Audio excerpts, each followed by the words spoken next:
And here we are. Change starts now. Now, why is it showing a dark screen? Oh, there we go. It's like, why is it showing a dark screen? That was kind of interesting for a second there. Anyway, I'm glad you guys could join me another Tuesday here on the YouTuber, as we go through some advice letters. Yeah, wasn't that weird? It was just showing that darkness for a while. It was like Darth Vaderness or something. But yeah, I don't know what that was all about. But I'm glad that you guys are here with me on another Tuesday night. I already looked. We have, well, no, I didn't finish looking because I got to the last page and then I forgot to check the next. Okay, we have 22 questions today for What the Fuck Tuesday. This is a live stream relationship advice question and answer show. We come on every Tuesday. Thanks, Miss Leandra. On Tuesdays at 6 o'clock. This is not a show where you do your questions live. These people have already submitted their questions. They've been put into this document. I read the questions. I respond to the questions just off the cuff. So I see the questions the first time that you see them. So my cousin has this cover page on here. So I have the date, so I know it's the right column, but I can't see any of the stuff. And she sends it to me usually about 5:45, something like that. So all I have time to do really is print it out and then sit down and check all my stuff and then get ready. So thanks, Lady Boss. I want to say hi to my girl. She's holds it down in the chat room and keeps all y'all under control. It's really interesting though, because as we've been doing this show, the same people come and everybody knows, the policies and everything at this point. So when we get somebody new who doesn't, it's really interesting. Shay doesn't really have to do too much because y'all be on them like white on rice. Like, don't do that up in here. We don't do that here. And all this stuff. So I would crack it up. So she doesn't really have to do too much because you guys are like the deputies. So let me get a swig though, because I can hear my voice already cracking before we get started. It's a lot of reading. You guys ready? This is question number one of, how many did I say? 22? Yes, one of 22 for those of you who like to keep track. This is from a young woman in the 37 to 45 age group from the U.S. Deb, I've had a quote relationship question, but not about a relationship with other people. Rather, a relationship with things. I live in a condo and have limited space, but every time I try to do a closet edit or clear out items I don't use any longer, I get paralyzed and sentimental. I'm not a hoarder or anything like that. My home is clean and mostly organized. My biggest challenge is the closet. I have clothes that are easily 25 years old. What? Most don't fit, aren't in style anymore, or even age appropriate. And yet, every time I start the process of packing and donating, I get stuck. It's like I'll take a shirt out that I haven't worn in 15 years, and then I'll think, oh, my brother gave me this for my birthday. And then I put it right back in the closet. Or I'll take another thing out and think, oh, I remember wearing this when such and such happened. It's the weirdest thing. All of my friends and family come to me to help them downsize and organize, and I'm a professional at it. Except when it comes to my own stuff, the relationship is different. I have tried every program and method you can think of, and yet I can't get rid of things that have good and bad memories attached to them. This is interesting. It's to a point where I hate getting dressed in the morning. I hate my bedroom and my closet, and on most days I hate being home. Any ideas? The weight of this makes me very depressed. Thank you for any suggestions you might have to help me climb out from under the weight of my stuff. And she put stuff in caps. I'm going to tell you what came to me. What came to me as I read this. It's not that you're attached to those things at all. You think that's what it is, but it's not that.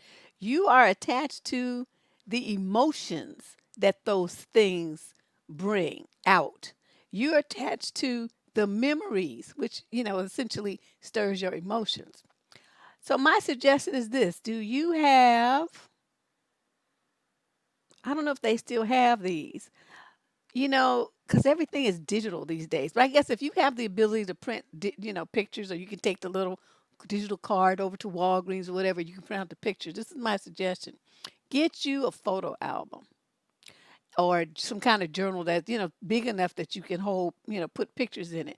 You're going to put one picture on each page. two if you only have a little bit, of stuff to write. But what I think is going to be good for you is to these things that you have all these memories with, take a photo of it because you want to remember it, right? You want to stir these emotions. That's important to you. Take that picture and you're going to stick it in that book, that binder, that journal, that whatever you got. And then underneath it, you're going to write out all the things associated with it, the memories, when you got it, who gave it to you, why you feel that way about it. Um, I mean, it could be good memories or bad. I mean, because you said good or bad, you have to. It still stirs up emotions, and I think that's what's your biggest challenge is you're not ready to go with those feelings yet. So you can just transfer those feelings to a book. You can transfer those feelings to a picture. You can transfer so you can still look at them. All right, be living color. You can make it big if you want to, 8 by 10, and write on the back of the page or something. Picture on the front, text on the back, whatever way works for you. But that's what you're gonna do. And as you take a picture, you're gonna fold that up and you're gonna put it in a box. I think at the end of that, you will have the item still, and you will still have a picture of it, and you'll have all the memories and stuff, everything written down, but you won't have that stuff clogging up your house anymore. And it's going to help you. I mean, I don't know. Where do these ideas come from? I just think that this is a way to solve both problems, and it just came to me. So you're gonna have your memories. You can keep that book forever. You can flip through them pages until they become tattered and torn and dog-eared, and the picture falls off, and you got to glue it back on. You can do all of that, but you won't have those things, and so the pressure and the negative emotions of not being wanting to be in your room, and you hate to be at home, and also that's got to change. You can't live like that. But I still think there's a happy medium, and I think that this might, I mean, it's worth a shot, right? I mean, it can't be no worse than what you're doing right now. Um, but anyway, give that a try. Like pull out, I don't know, 10 things. Start small. Get you a nice, you want it to be thick because you want to hold, all these memories or get two. I mean, I don't know how much stuff you have. And you're going to start taking the pictures and say 10 things, print those pictures out, put them in the book and write and see how you feel. Check in with yourself. See if that you feel relieved. If that helps you like look at the closet and feel a sense of accomplishment. I'm thinking once you start this process and you see that you can do it, that it'll become easier and you'll be able to, go through the rest of the closet and drawers and whatever else pretty easily because you'll know that those memories and those feelings are always, always available to you anytime you pick up that book. You don't have to have the actual 25-year-old piece of thing stinking up and collecting moth and mildew and all that kind of stuff. You don't have to do that. But I understand what you mean because I have, um, some things that people gave me that I have feelings like that about, but they're small things. They're not, you know, big, like they're taking up all that room or anything. They're like, little pieces of jewelry or whatever. Like I have a pen, my first little guy, the first guy who liked me in high school gave me. It was, I like Snoopy. And he saved up his little allowance and his little job, from his little newspaper route and stuff. And he bought me this Snoopy pen. It's gold and it has some kind of little jewel on it or something. I mean, he paid some good money for it at Macy's. And I still have that. I still have the first pair of earrings that my dad bought me when I got my ears pierced and I was 7. I still have those. So certain little things you keep. But girl, you don't need a whole bunch of shirts and sweaters and all that stuff with moth holes in it and stuff. Please get rid of that stuff. But anyway, try it. Okay, try it. I mean, I'm not gonna guarantee nothing, but it seems like anyway, that's what came to me. That was the energy that I got from your letter. That is the feelings that you actually attach to and the memories and the feelings that those memories bring up. So you can just transfer that to a picture, done deal. Okay? Give it a try. Write me back though and let me know how that worked for you. I'm very curious to see if that's gonna work or not. Okay, yes, it was very different, huh? Let's move on to question number 2. Female 26 to 29 out of Dallas, Texas. And she says, hello.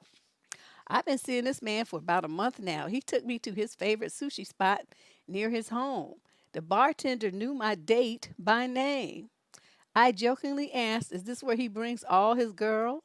The bartender had a weird look on his face and said, "No, he's usually here with men." And surprised he's not at the Oak Lawn location. The Oak Lawn neighborhood is known for gays here in Dallas. What?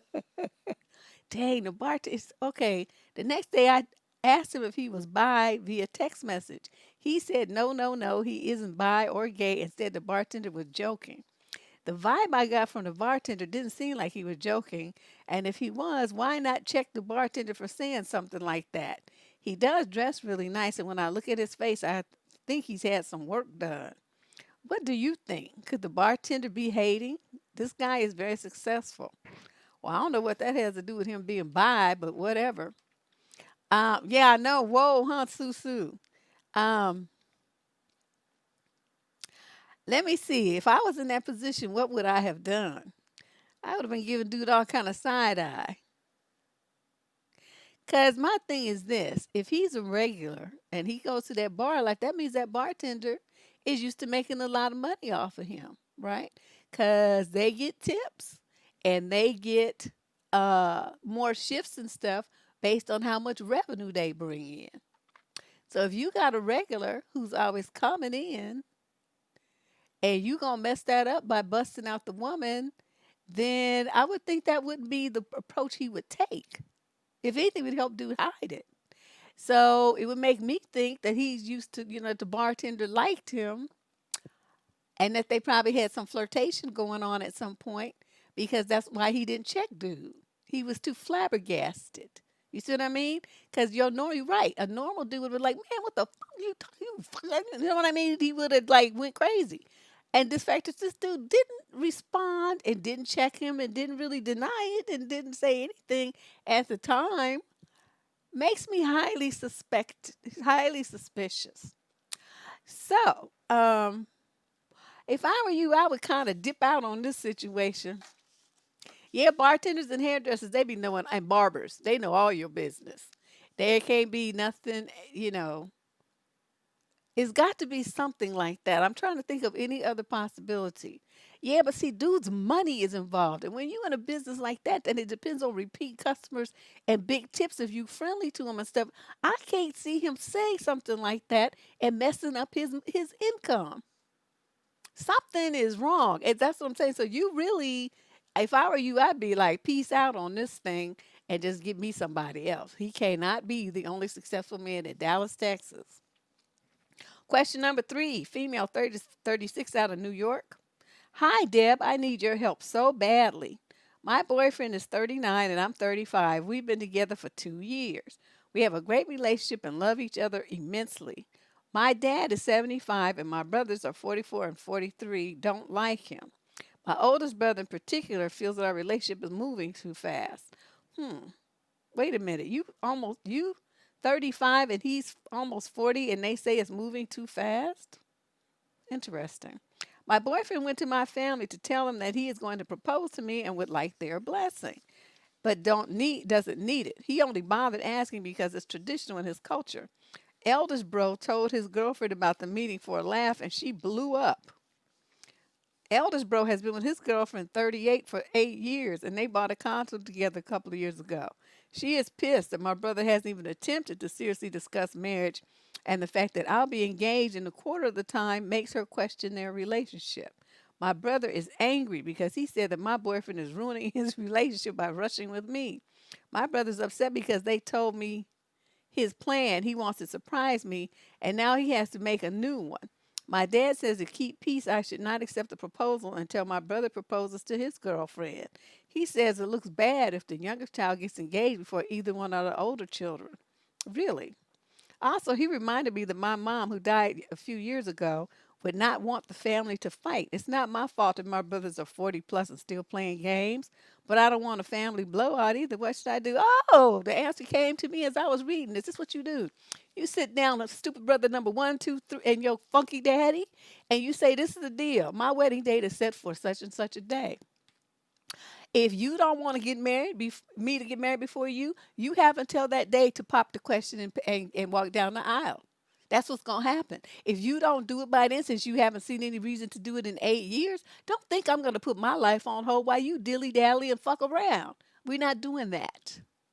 Okay, that's how it's gonna be. So if I get married before you, so be it. But that's because your girlfriend is stupid and she don't make you get married to her, and she's sitting up there buying a house with you and doing all this other stuff like she's your wife, having babies and all kind of shit. But she's not your wife. And so if she's stupid and she lets you be stupid too, that's not my problem. That's what I would say to all three of them and the girlfriend too. So it's like, that don't have shit to do with me. My life is on track. Yours is the one that's full of shit and bullshit and doing stupid stuff, trying to hope and pray, waiting for a decade before you get married. And I would tell her you were stupid, okay? Because you don't do wifely stuff and you ain't nobody's wife. That's my brother, and I love him and everything, but he's trifling. And you just letting him be trifling. So don't get mad. Don't get mad. Pack your shit, get you an attorney, get your half of the house back, and go on with your life. That's what you need to do because he just wasting your time. You with him from the time he was 30 to the time he was 38. What you got to show for it? The condo, you could have bought that yourself. Or with a girlfriend or something. You didn't have to be with him. You made some stupid decisions. But guess what? I'm not stupid and I'm not making those stupid decisions. So I don't know what to tell you. But this is the plan. This is the damn getting married. So make your shit happen in that time frame or don't. Either way, it's not gonna change nothing in my life. And that's what I would tell them. Well, I don't know. There's nothing really to be foul and funky about because it just is what it is. You know what I mean? It is what it is. But she has to have her boundary about what she's going to do with her life and not let them influence and impact it at all. They're going to do what they want to do, and she should do what she wants to do with no consideration or regard for what her daddy or them two stupid ass brothers or that stupid brother's girlfriend are they talking about or thinking. I mean, that's don't have nothing to do with her. They had a chance to get married before she even met this dude. Okay? He had all kind of years to do it. He didn't want to do it. He still don't want to do it. That's why he hasn't done it. And the lady who bought the place with him and has been with him for 8 years is the one who needs to accept that and move on. So that's why she's pissed. She's really mad at herself. So there's your answer. Question 4, female 30 to 36 out of Dover, Delaware. Hello, thank you for taking my question and supporting us ladies. Prior to COVID, a friend of mine, Tara, and I hope she didn't use her real name, and I would meet every other week and go bowling. This was our bonding time and something we've done for years.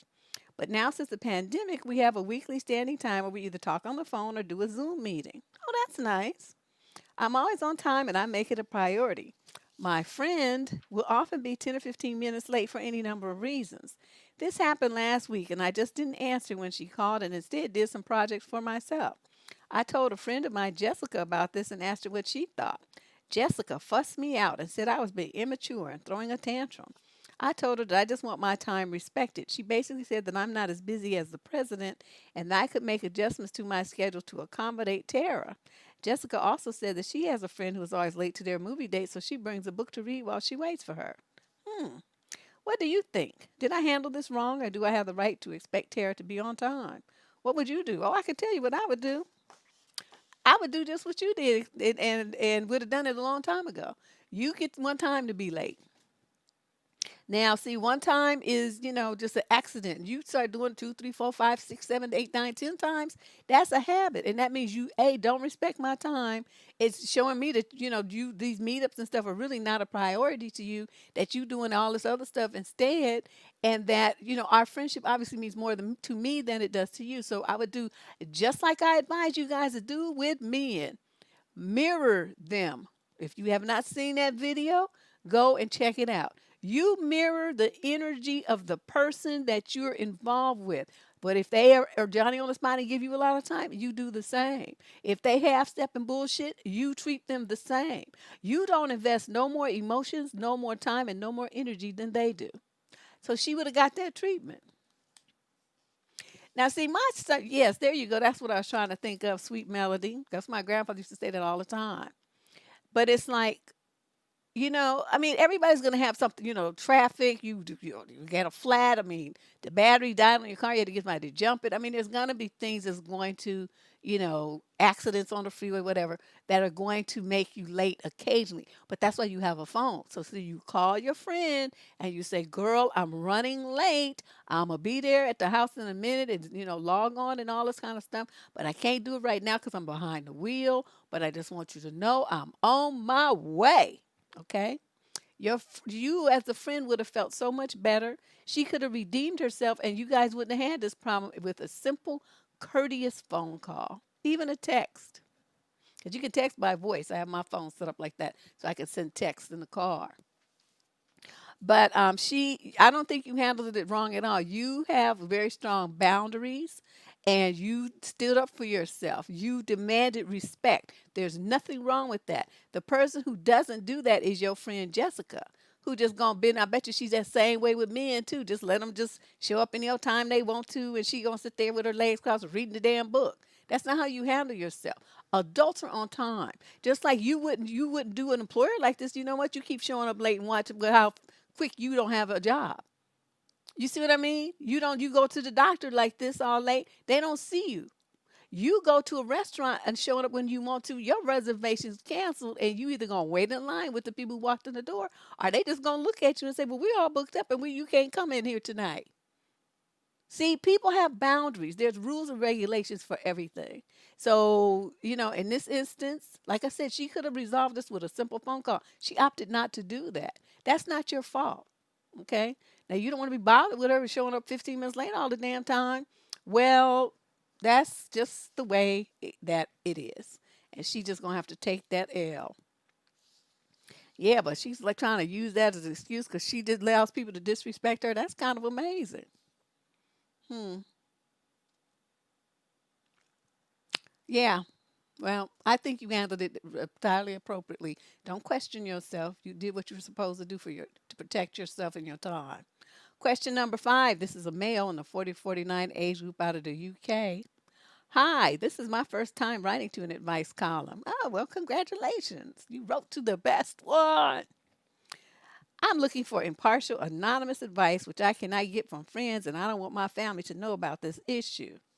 It's my 40th birthday in a month's time, which has been difficult to plan due to COVID, but I'm still hoping to get away and do something I usually don't do much, but 40 is a big milestone. My wife is from the Philippines and has a mother with mental health issues. Her mom has been forced into moving house, which she's known about for months now, if not a year or two. She has to be moved by the beginning of January. My wife's brother works in the U.S., so no one is there with the mom, and she has suggested this morning that they both need to go back to the Philippines in December to move the mom. I feel like this could have been sorted earlier, but I understand this is a difficult situation. She has a house to move to, but she will cause problems. I still can't help feel hurt, though, as she will be gone for my 40th. It's all very last minute. I'm getting resentful at the fact that it's her 30th in March 2021, and I'm already planning it. Am I a bad person for feeling this way? No, you're not a bad person for feeling this way, but this is when, uh, maturity comes into play. Your fucking ass is 40 years old, and you gonna be sitting up here throwing a temper tantrum about a birthday party like you three? See, were this you my husband, you would have got cussed out. It's like you gonna be 40 for a whole year. It don't have to be on the day just like when you were a little kid. What are you doing? Most adults don't celebrate their birthday on the actual day. They do it on the weekend, right? They do it on the weekend. So your birthday might be on a Monday. You're going to either do it this Friday or Saturday before or the Friday or Saturday after, depending on if you have a location you want to have it at. If you can get ready, it might even be a month later. If you want to have a specific venue and get a specific band and do all this specific stuff, you have to go on the schedule of those people to have your event. Your friends are going to be there regardless. Everybody going to still love you a month later. It's nothing's gonna die and blow away and dry up if you celebrate your birthday a month later. So I don't understand what the big deal is. They can celebrate before, they can celebrate after, they can do a Skype call on the actual day, they can do all kind of stuff. But he wanna be throwing a tantrum like a big ass baby. See, this would get you cussed out if you were my husband. you'll be getting cussed out. Because I'm sitting over here stressing about my crazy mama and where she's going to live. Is she going to be safe? Is somebody going to hurt her? Is she going to hurt somebody else? Your wife has a lot of real concerns on her plate about her aging mother with mental health problems. You just mentioned that in passing like that's no big deal. What's important is you blowing out your 40 candles. That's the most important thing you can think of. And you mad because you planning a birthday party for her next year, and she gonna get to blow out 30 candles on her birthday, but you don't get to blow out 40 candles on your birthday because your wife's gonna be in the Philippines. Do you know how stupid you sound? You sound like you just, ugh. This is the kind of stuff. Yeah, that's what I used to do, Ash. My birthday's on the 8th, honey. I would start August 1st and continue through the 31st. Even though we already in Virgo by then, I don't give a damn. It's still August. It's still my birthday month until 12 midnight on August 31st. And we would be doing it the whole month, okay? I'm too old for that now. I can't do it. Even thinking about it exhausts me. But when I was in my 20s and 30s, I was the club girl everywhere. Lunch, dinner, lunch, brunch. I was everywhere. Drinks, dinner, lunch, breakfast, brunch. Every day I was doing something to celebrate the fact that I blessed the world with my presence. Alhamdulillah, alhamdulillah. So, yeah, that's what most adults do. They celebrate on the weekend. Whatever weekend, like I said, that works. So this, dude, I'm sorry. I cannot really co-sign with you on this. I'm sitting here wondering why your wife has not drop kicked you to Mars and filed for divorce, beat you upside the head, bopped you with something. I'm wondering things like that. Because you sound real stupid right about now. It seemed like for a husband that you would be sitting there with your wife trying to figure out what the best solution is for her problem with this mama of hers, not sitting there pouting about your birthday. You'd be trying to figure out how she could go to the Philippines and handle that and get back to you as quickly as possible. That would mean you would be rolling up your sleeves and you would be helping her figure out and resolve this problem, right? That seems to be what a normal husband would do, except one who's still wearing Pampers like you. But it's my birthday! It's my birthday! Let us move on. Question number 6. Female, 31 to 39 out of Brooklyn. Hi, Deb. Your advice is awesome. Oh, I like her already. My friend came to me with an interesting situation, and I want to know what you would have said to him. My friend, quote, John, was asked by his friend, quote, Mary. Okay, I'm seeing a whole bunch of names flying off this page. I think I'm about to get confused. Okay, John had a friend named Mary.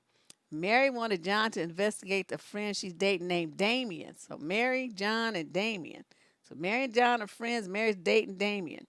John did his research and found out that Damien is engaged to Claire. So now we got the fourth person and has 3 kids with her. So Mary was furious and called Damien to confront him. He blocked her and Claire's Facebook pages, so Mary asked John to message Claire on her behalf since they don't know John and haven't blocked him. So John messages Claire to ask about Damien, and she confirmed that she is Damien's fiance and the mother of his children. Damien became enraged after finding out about John's messages to Claire. He called Mary and said that Claire was his sister, which is a lie. He also threatened to hurt John if he kept messaging Claire. These represent the 4 people in case you haven't figured out my finger counting method. Mary is afraid for John because Damien works security and is a fairly large dude, whereas John is small. She told him to forget about the whole thing because she's worried for his safety. John still has a proof that Mary gave him of her and Damien's relationship. He is furious that Damien would threaten him and wants to message Claire the proof of Damien's infidelity. John asked me and other female friends what he should do. I said let it go for Mary's safety as Damien has easier access to her than to John, and my friends agreed.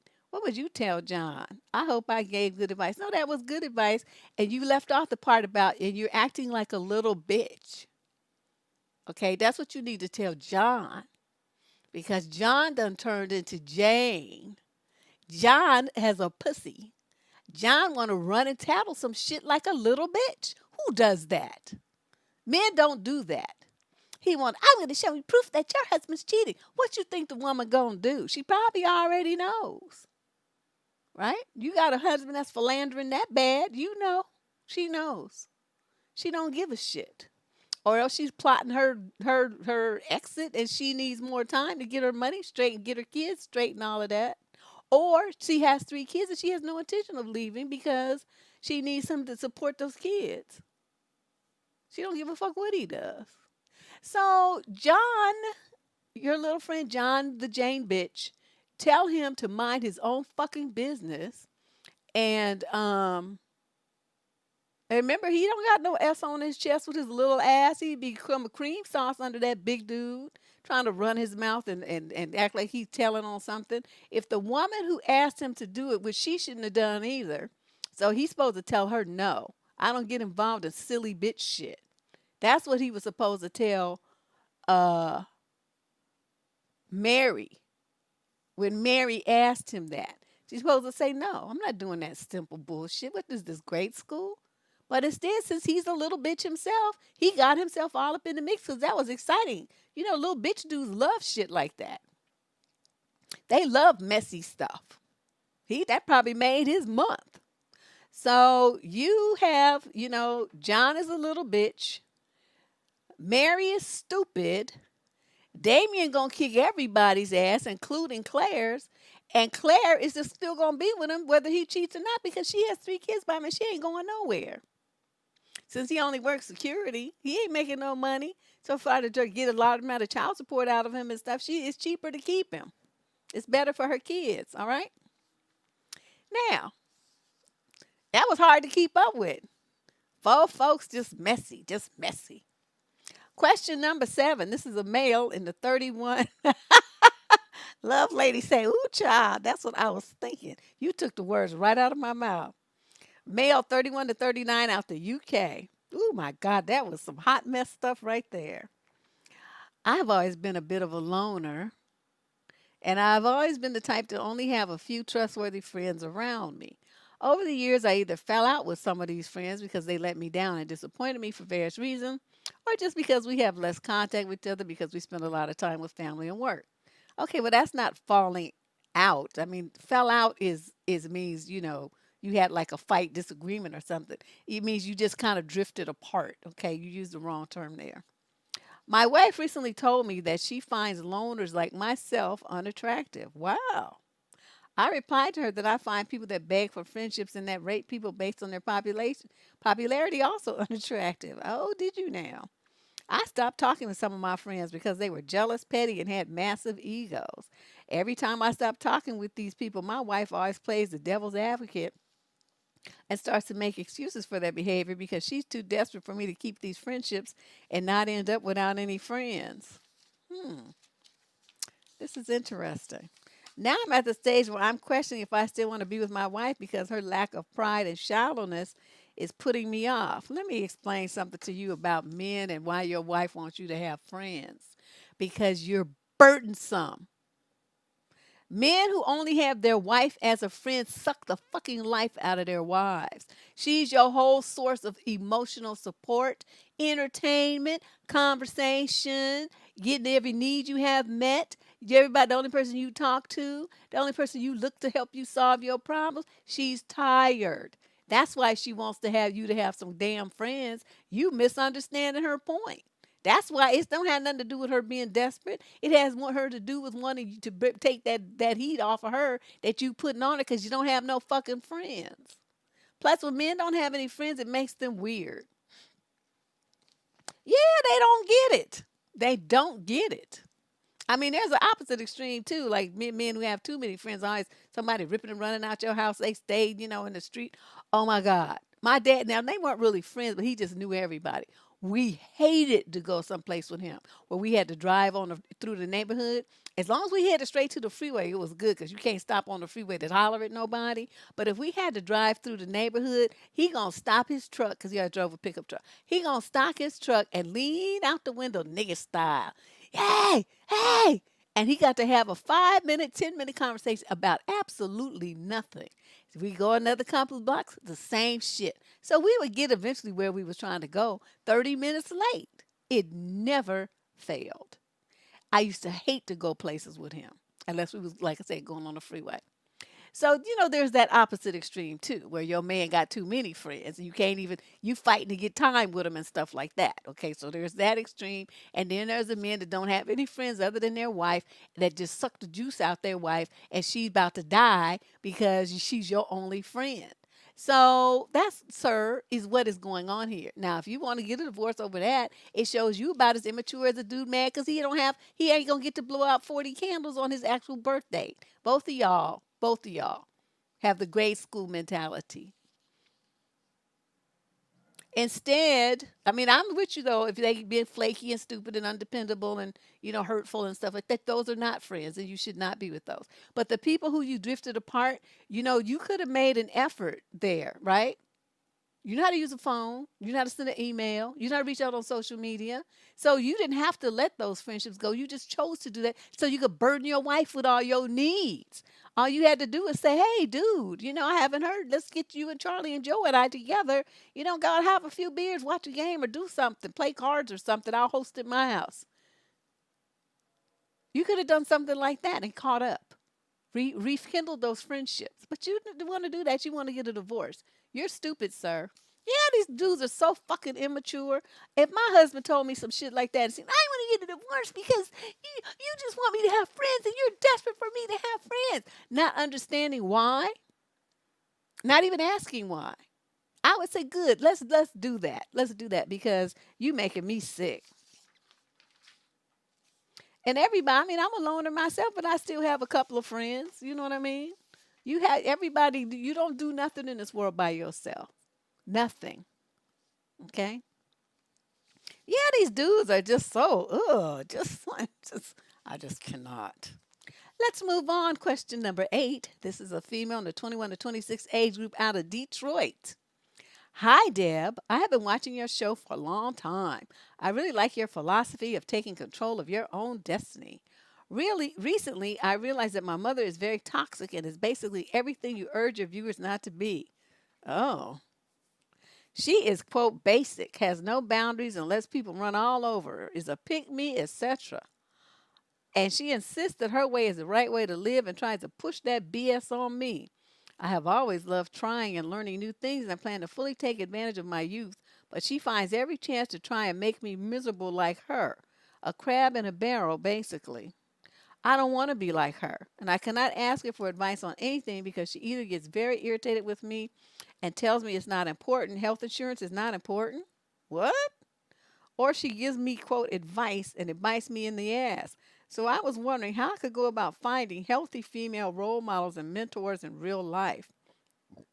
Thank you so much in advance for your help. Wow, and you're in Detroit. Well, I don't know what they have in Detroit, but I do know, I am aware of some, organizations that have websites or where they're located. I can't tell you that. But I would go, Google is our friend in situations like this. And you type in there mentoring for, I don't know, young women or young black women or, whatever. I mean, you don't say what race you are, but out of Detroit, I'm just making an assumption here. Whatever, and you type that in and see what comes up. See if there's any in your area. But you got to factor in, even if they're not in your area, if you can get a mentor that you could meet by Zoom, since our Zoom, Teams, Zoom, Skype, whatever. That's what everybody's doing these days anyway, even if they live 2 blocks away. Ain't nobody trying to expose themselves to COVID. So you could very well find somebody that lives on the opposite side of the country or even in another country to mentor you around certain issues. You might need to have several different ones. Say one to mentor you for whatever your career path is. One that could mentor you about, I don't know, social things, feminine graces, feminine hygiene, what it means to be a woman, motherhood. I mean, whatever your issues are that you want to investigate, you might need more than one mentor. But that would be what I would suggest. And, you already at 21, 26, however you in that age group, you already realize that your mother is a person that you don't want to be like. And that's good. I mean, you can still love her and appreciate her for who and what she is, but you've arrived at like, well, I mean, I see you as an example of what I don't want to be, and I love you, Mama, but I don't want to be like you, that kind of thing. So that would be my suggestion. And there should be, because I know there's a lot of mentor.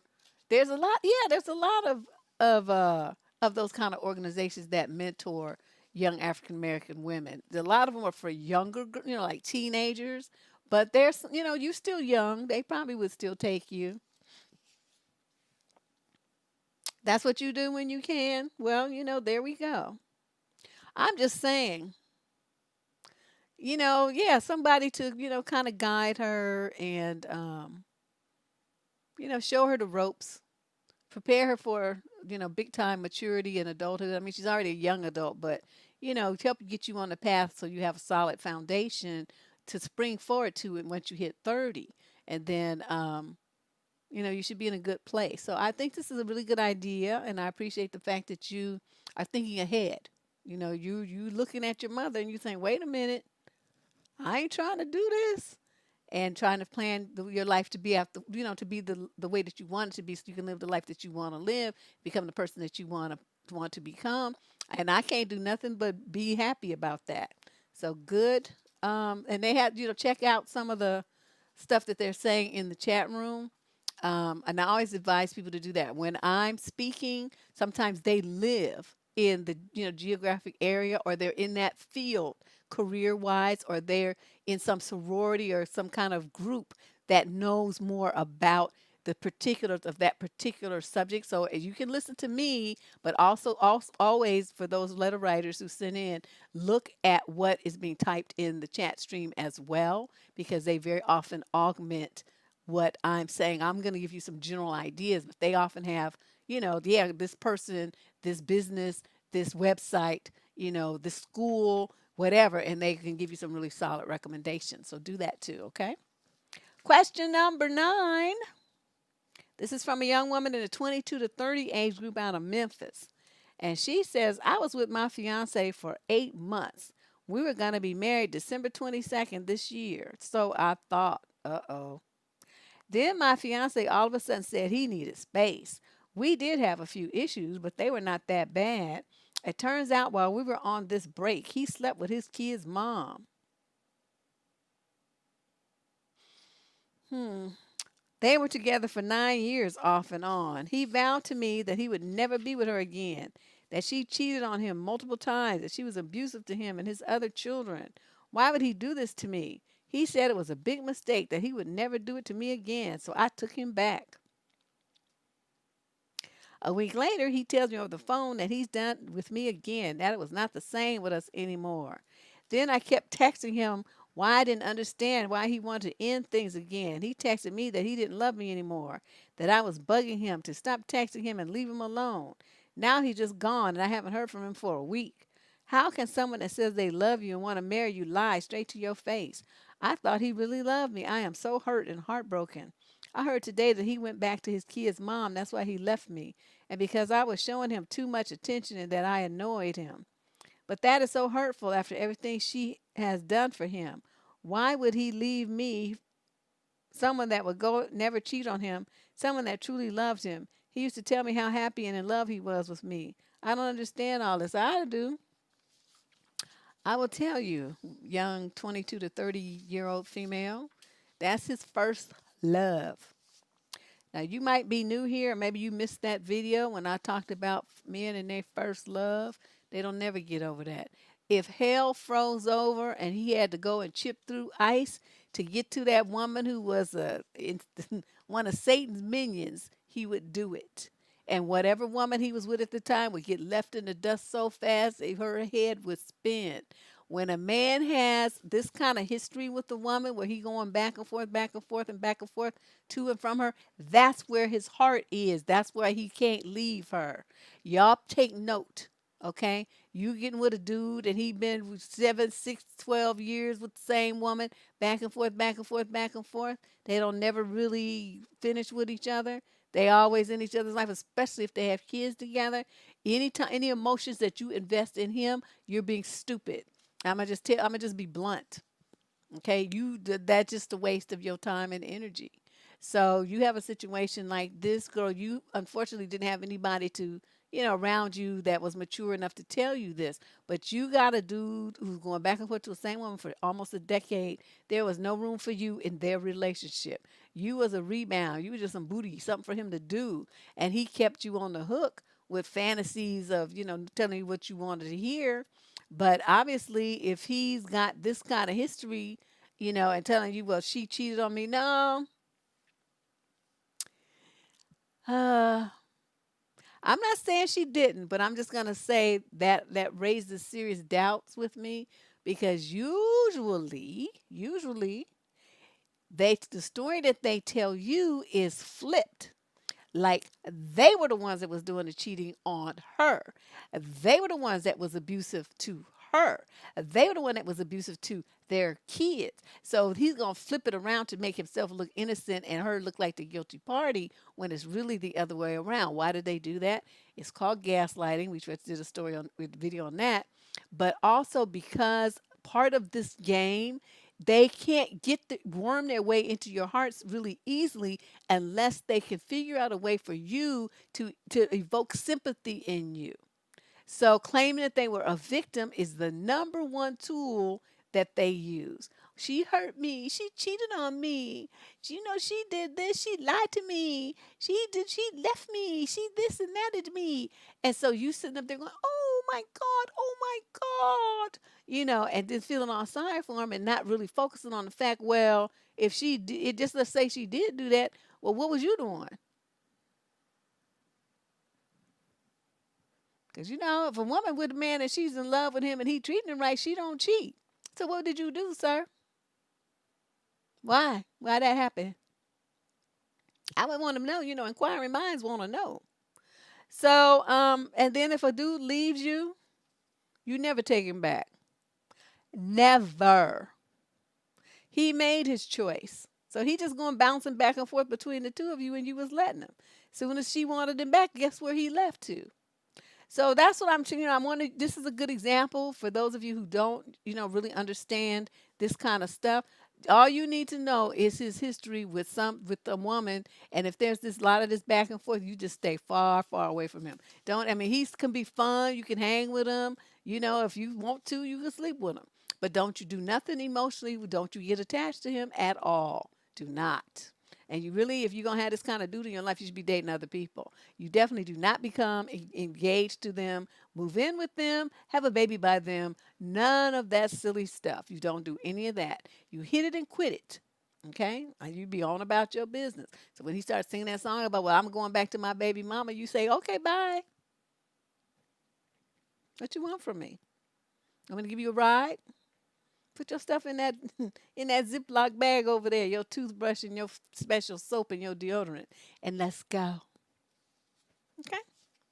Question number 10, female, 46 to 55, out of Berkeley, California. Oh, we haven't had a letter from Berkeley in a while. Hi, Deb. I need your take on something. I'm in a long-term relationship with a man who's in his early 60s. We have a pretty normal life, no major dramas. He is kind, caring, and very respectful towards me, even when we have disagreements or are fighting. However, in our 10 years together, I have heard him make some comments like, I don't really respect women. What? Wait a minute, 10 years? I don't really respect women. I think they are weak and irrational. The worst thing we ever did was give women the right to work outside of the home or vote.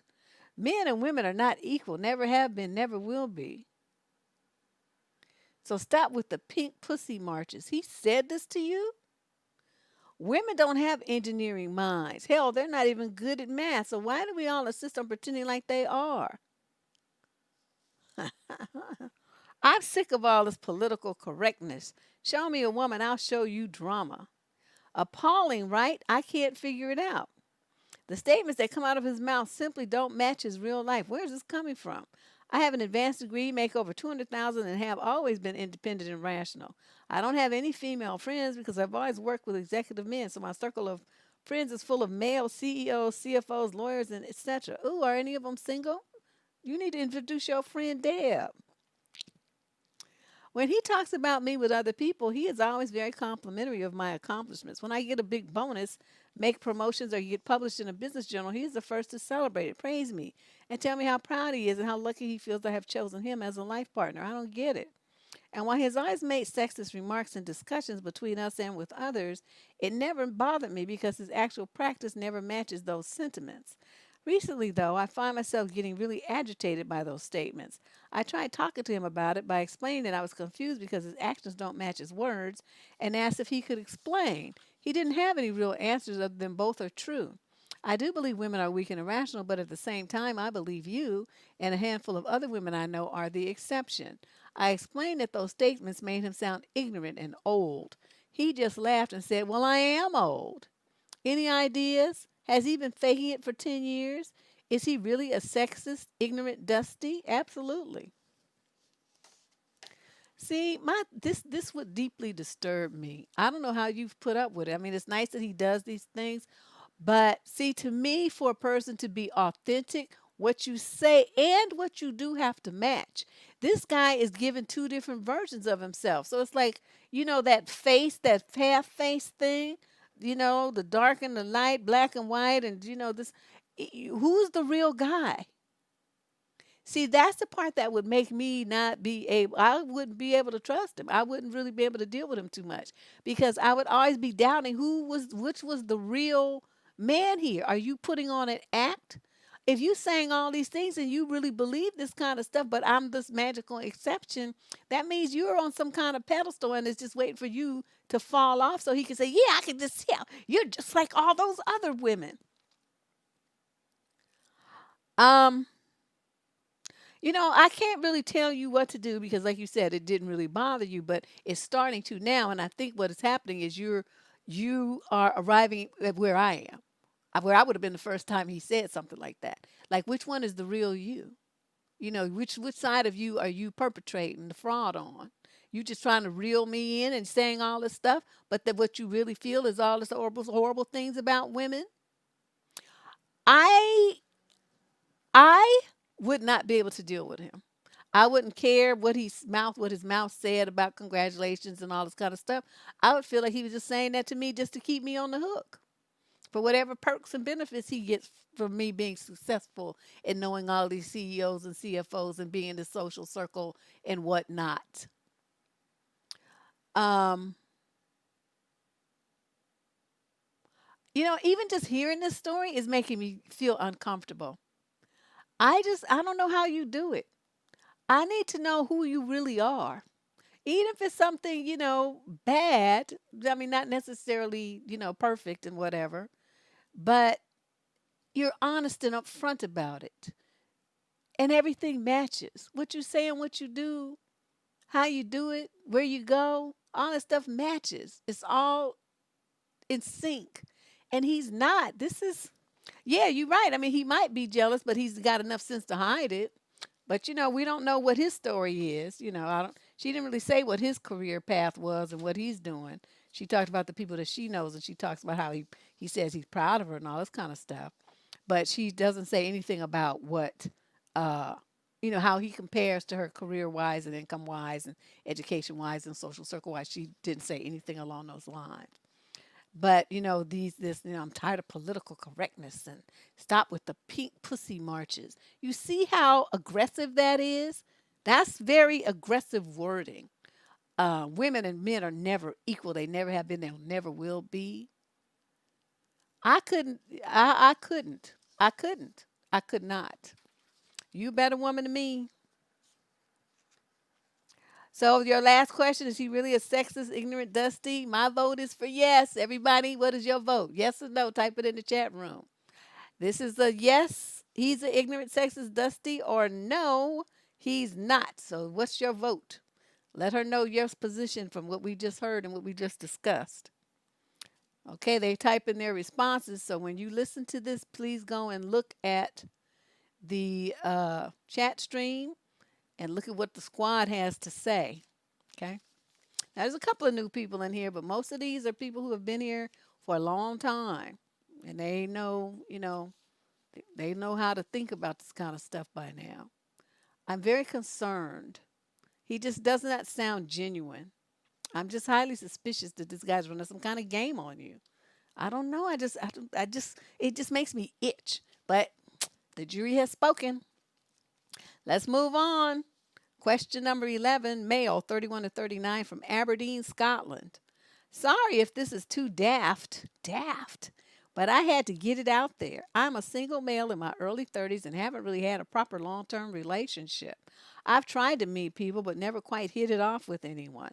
So I tried online dating. You do come across interesting people, but for some reason it never goes beyond the first date. I try to be the gentleman, be polite, attentive, and make her laugh.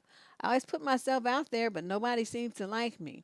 They usually say I'm nice and intelligent, but that there's no spark, no romantic connection. Why does this happen every time? Am I the nice guy no woman is attracted to? No, that means you're boring as fuck. Let me explain something to you. You're boring, and please don't get insulted. You asked me to tell you what's wrong. I'm gonna tell you how to fix this, but I'm telling you how women see you. Okay, you say you try to be the gentleman and polite and attentive and all that kind of stuff. Why don't you just be yourself? I mean, you should be all these things. I'm not saying you shouldn't, but I'm like, it should not be forced. It should be anything that you try to quote try to be. You should be a polite person and a gentleman no matter where you go. 24/7, no matter who you're around. Your mama, your aunts, the old lady next door, the neighbor, the kid, people at your kid's school, your nephew's school, your neighbor, all these people. You should always be those things no matter who you're talking to. That's how people know that you're authentic, okay? Then, you're nice and intelligent. Now that gives me pause because for a woman to on a first date determine that you're intelligent, that means that your conversation is some esoteric bullshit that nobody want to hear. That's what that means. You probably sitting up there talking about your job or talking about some, tech stuff or something that's boring to women. So yeah, they can see that you're a very smart guy and educated or whatever, but is that the kind of conversation that's going to inspire romantic interest in a woman? The answer is no. It's not. She's gonna feel like you're an encyclopedia or something. And she's gonna be like, oh, I can't wait for this shit to be over. The other thing is what you looking like? What's that body looking like? If you don't have the masculine kind of energy, you don't have like a strong jawline, you pudgy, you fat, or you could be slim, but you just don't have any muscles. Now, some women like those androgynous looking, goofy looking, skeletor looking dudes. Most women don't. Okay? Most don't. A few do, but most don't. They want a dude who looks like, like a masculine guy. They want him to have like, a little facial hair. They want him to have something going on in that mug. They don't want his teeth all fucked up. They want him to have some masculine energy that inspires her to feel like, ooh, he's cute. They want to have some chest, some back, some shoulders, some guns. Okay? What you got? What you doing with yourself? And don't and please, like runners have some of the worst bodies because they don't never hit no steel. They don't do nothing but run.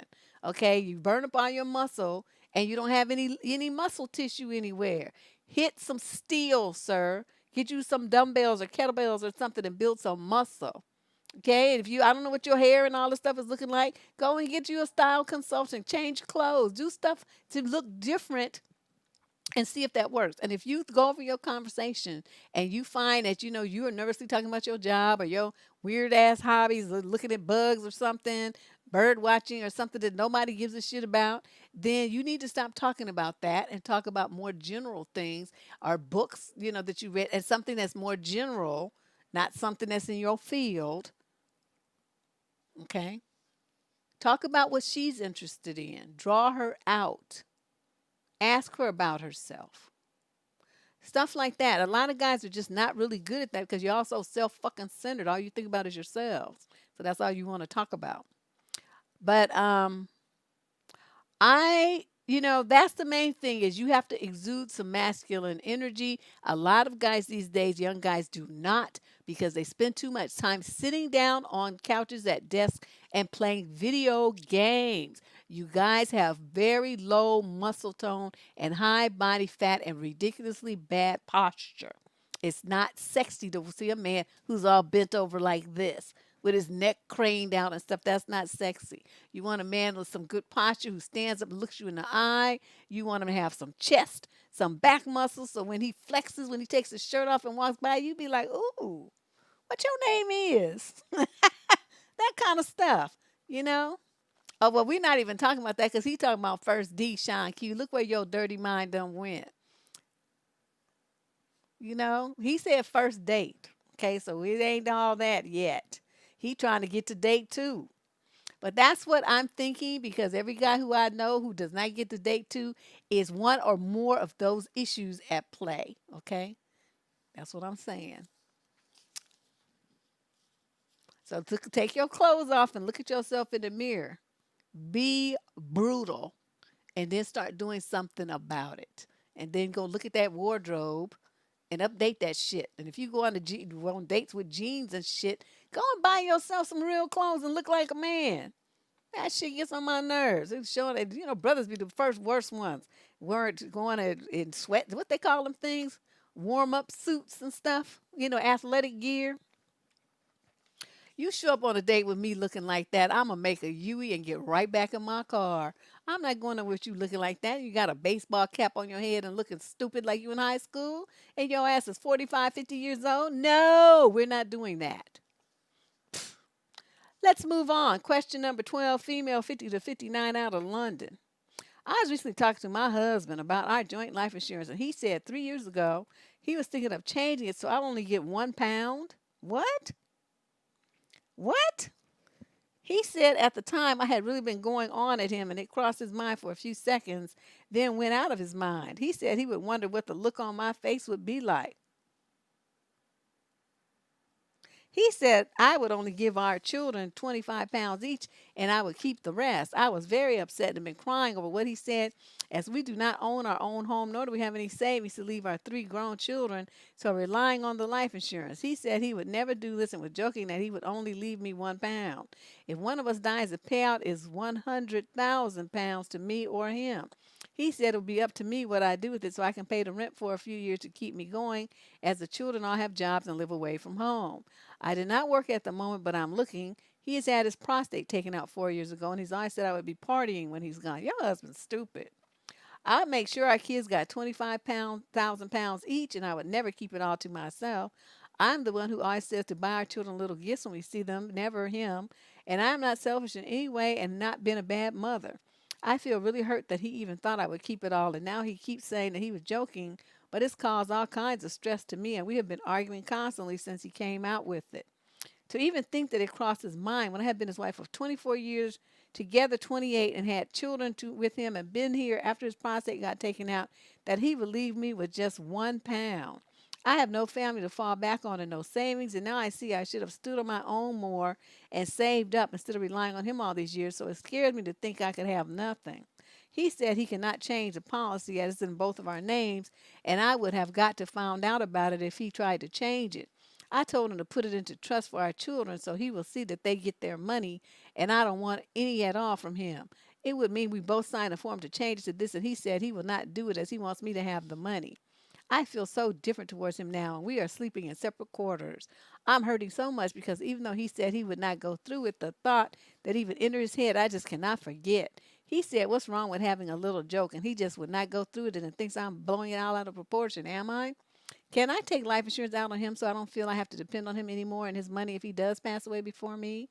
Please advise ASAP. First of all, first of fucking all, that's not his goddamn money. You married, that's both of y'all's money paying that goddamn policy.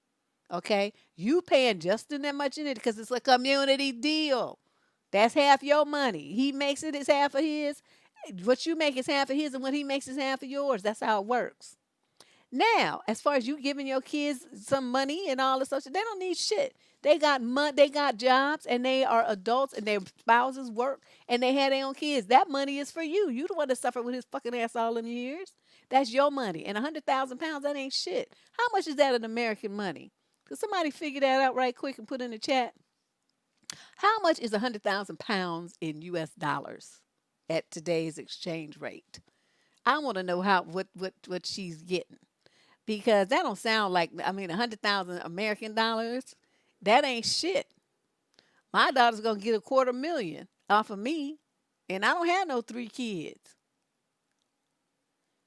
Yeah, I mean, you don't have to leave your kids nothing. You do when they're little kids, yes, because they're gonna need the money for somebody to take care of them and to get to adulthood. Once they're adults and they got their own homes, their own jobs, and their own families, you don't have to give them a goddamn thing. Stop thinking like that. The next thing you know, your ass is gonna be dead.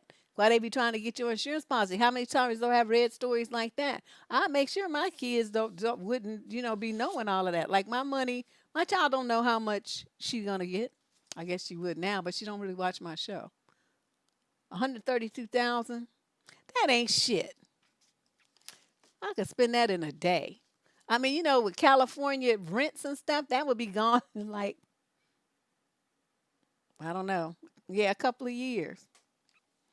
132,000. Okay, in the US dollars. Well, I would say this. Yeah, I wouldn't give my kids shit. Was you the one up here suffering with this motherfucker? That was me. So this is my money.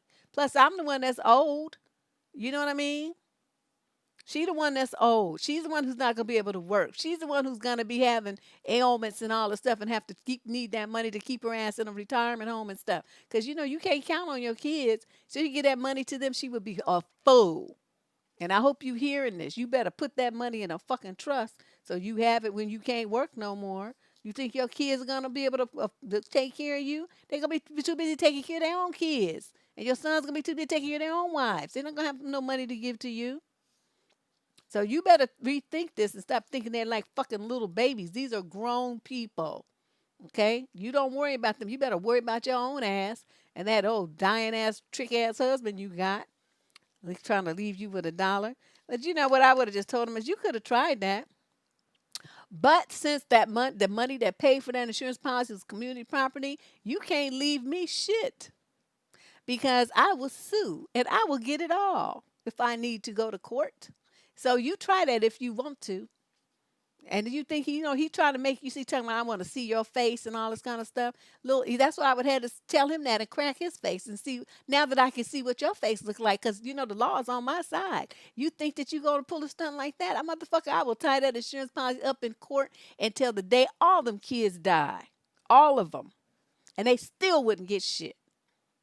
That's what I would tell his ass and watch his face crack. Yeah, he's a little trick ass. But who's gonna say some shit like this to their wife? So I would go out and I would get about 10,000 dollar policies on him because you have to get it so it's under a certain amount of money so they don't have to get a medical exam because they find out his ass had prostate cancer. You wouldn't be able to get one. So you get them $5,000 or $10,000 policies. Get about 10 or 15 of them bad boys. And just wait for him to croak and then collect. So you can have all your money and then all the money from his policy too. You'd be a baller. You'd be a big baller shot caller and you wouldn't have to work ever. Just downsize your house. Get you like a studio apartment, a little cottage or something that's pretty inexpensive. Get you a backyard so you can grow some vegetables and shit to help ease on your food budget. Get you some chickens and whatnot and call it a day and live off of the life insurance policy and cross your legs and say, how you like me now? Go to his grave and throw $1 on there. Say, here's your tip. Oh no, I would have to fuck with him. You wouldn't be saying that shit to me and think you gonna get away with it. Anyway, that's my advice. Go start investigating what kind of life insurance policies you can get on him. However small they are, I don't care if it's for $500, you get some. Question number 13. Female, 31 to 39, out of New Zealand. In a real predicament that's really getting me down and making me anxious. I was with my boyfriend for a couple of years, due to move in with him, and he pulled the plug 2 weeks before. He basically shit himself about moving in together. He suffers from anxiety and put it down to this. We broke up and I moved back in my family home. This was about a year ago prior to lockdown, but then lockdown happened and I saw it as a real opportunity to knuckle down and save some money toward a deposit on a house. Since then, my boyfriend and I have rekindled things, but they are going well. He wants me to move in with him into his own property and says he wants to progress things and look at kids and marriage, etc. I'm 34, he's 38. Really? I would would like to buy my own, a place of my own for my own sense of security, investment, and self worth after an extremely difficult year.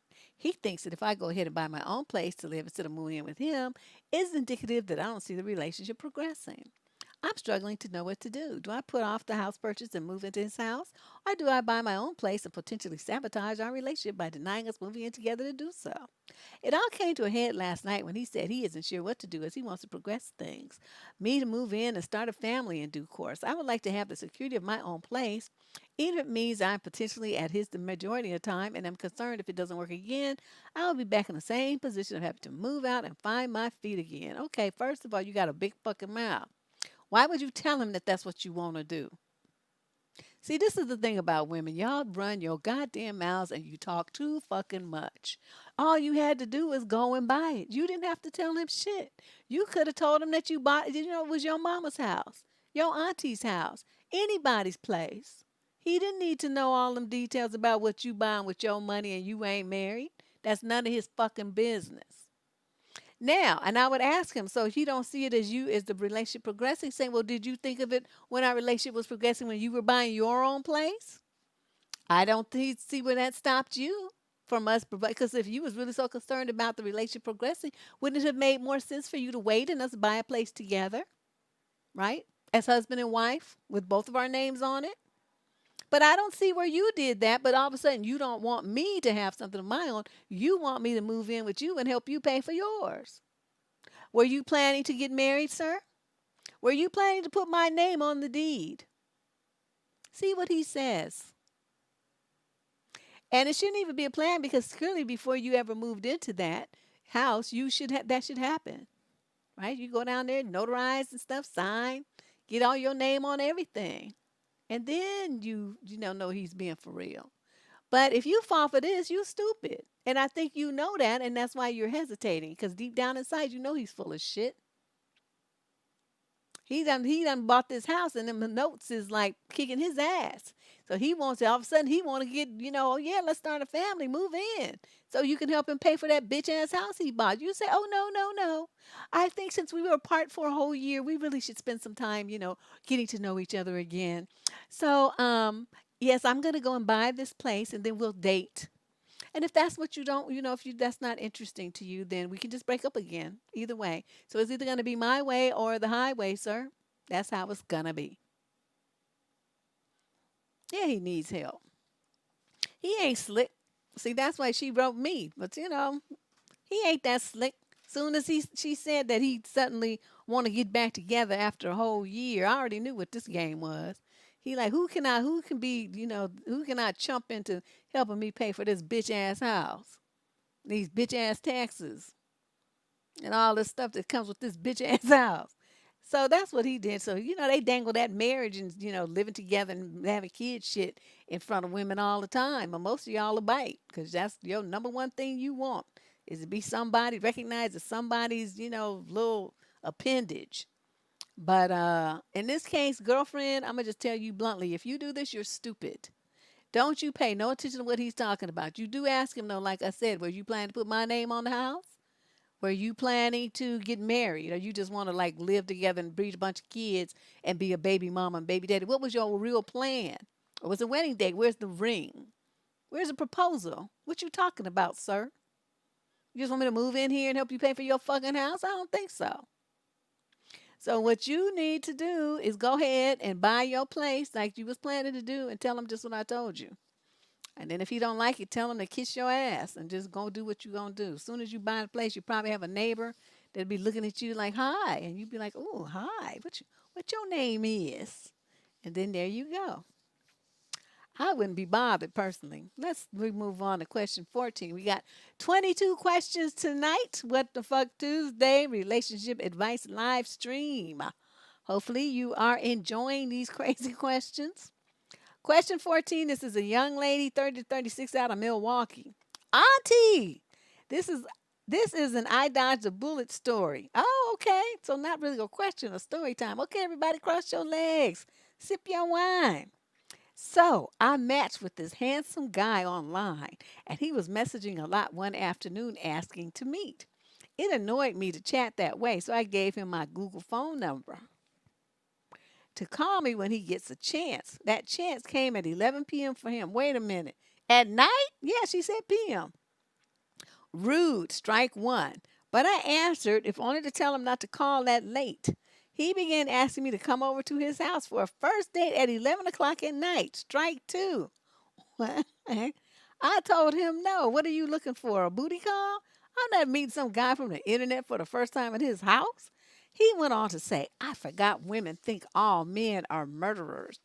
It messes things up for us good guys. I don't know if you know, but we're in a pandemic.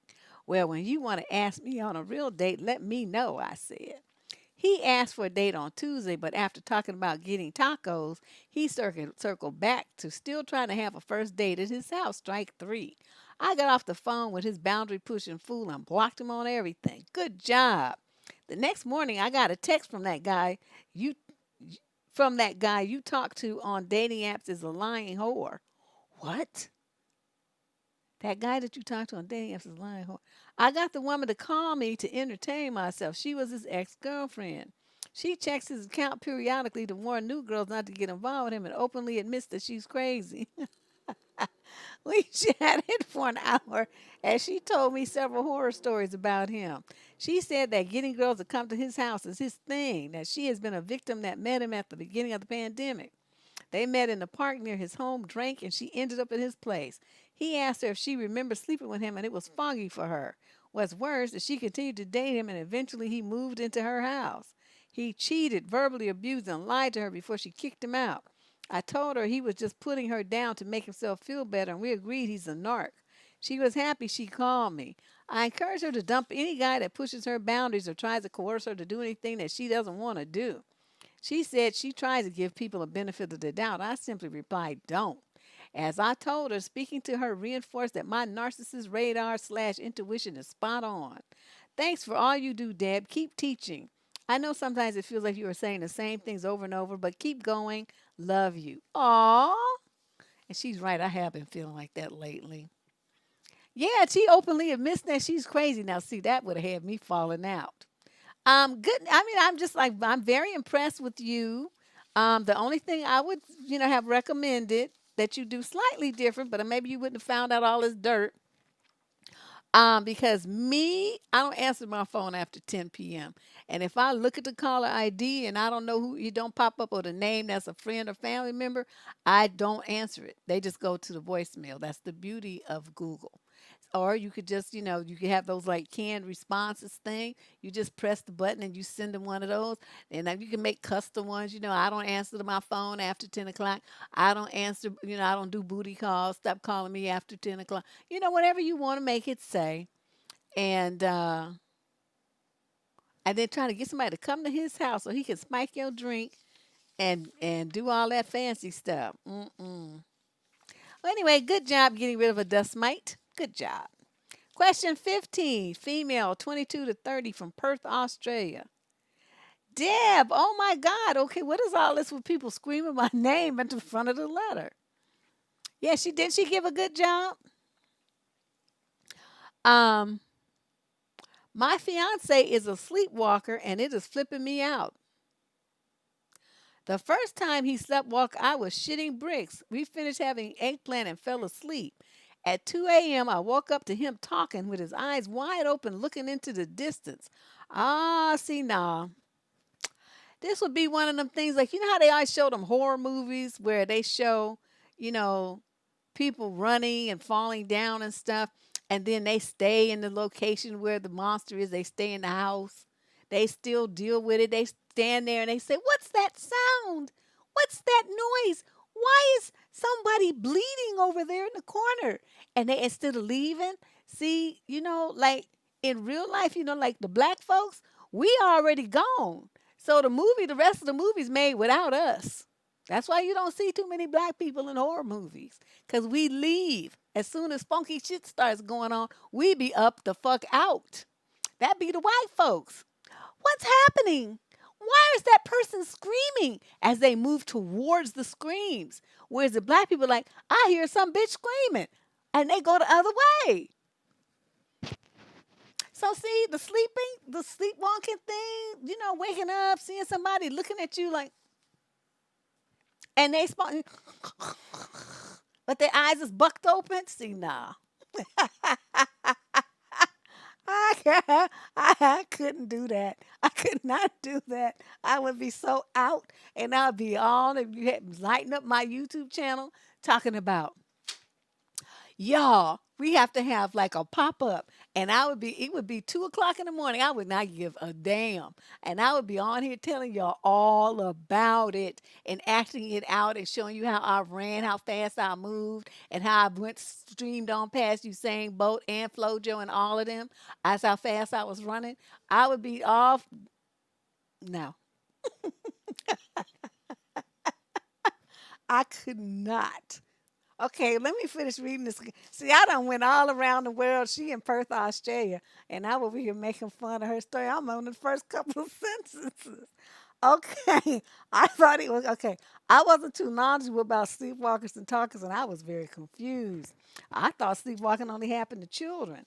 We've been living with each other after the incident for 4 years now. Oh hell no, we wouldn't have been able to live together for 4 hours. And during those years, he's been getting worse. There are times when I find him in the kitchen or the garage. One time I followed him from running outside. He has fought pillows and screamer. What? Maybe she means screamed. Tonight was different. Tonight I woke up to a pillow pressing down on my head. I tried to be as calm as possible and I pushed his arm off, but he kept trying to push it down. I removed his arm and again he tried. So I finally woke him up and he was confused. He instantly went back to sleep and I laid there in a panic. Finally, I went to sleep again and this time he violently grabbed my pillow from under my head, stood up really fast, and held my pillow in the air and ran to the living room. I felt like my heart was going to leave my chest. Okay. I'm sorry. I know she did not mean this to be a comedy, but this shit is funny. I felt like my heart was going to leave my chest. At this point, I was very frustrated. He came back and woke up. I told him he needs to sleep in the guest room because I did not feel comfortable. Instead of understanding and see how frightened he was, he said no and began to argue with me. Finally, he budged and slept in the guest room. I don't know how to deal with this anymore. I begged him to see a doctor, and he did, but all the doctor told him was to stop eating late and manage his stress. But sometimes that isn't the case. I asked him to see a sleep specialist, but he refuses and tells me he can manage himself. You know why? Because it's not really sleepwalking. That's why you don't want to see a specialist. At this point, I don't know what to do and debating to move out. We want children soon, but this worries me. Imagine him hurting a child or even hurting me during pregnancy. I'm also afraid he may hurt himself. I'm dealing with a very stubborn man. Have you ever advised someone about a situation like this? No. How do you suggest they manage it? I'll tell you in a minute. And do you know if it will eventually get better? No. As you notice, it's getting worse.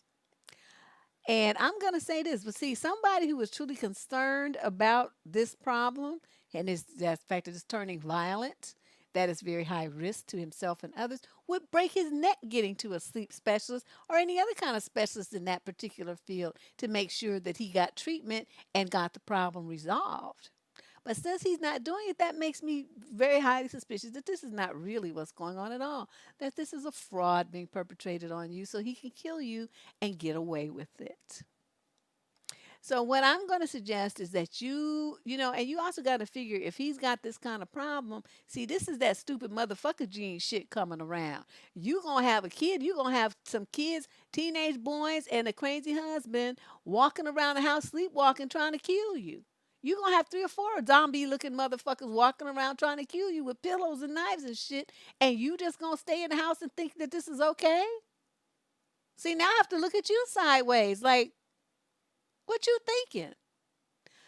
You pack your shit, okay, and you move out. Do not tell him where you're moving, okay, because he might sleepwalk his ass, sleep drive, sleep Uber, sleep whatever over to your house and then pull the same stunt. So you don't want him to know where you live. And you are going to leave this man alone. You ain't going to have shit with him, not even a chicken dinner. Okay, you going to leave his ass alone. You ain't going to have no kids. You ain't going to date him. You're not going to marry him. You're not going to get engaged to him. You're not going to fuck him no more. You're not going to do nothing. You're going to sleep in the same room with him. You're not going to sleep in the same house with him. You're going to get the fuck away from him. That's what you're going to do. This is crazy.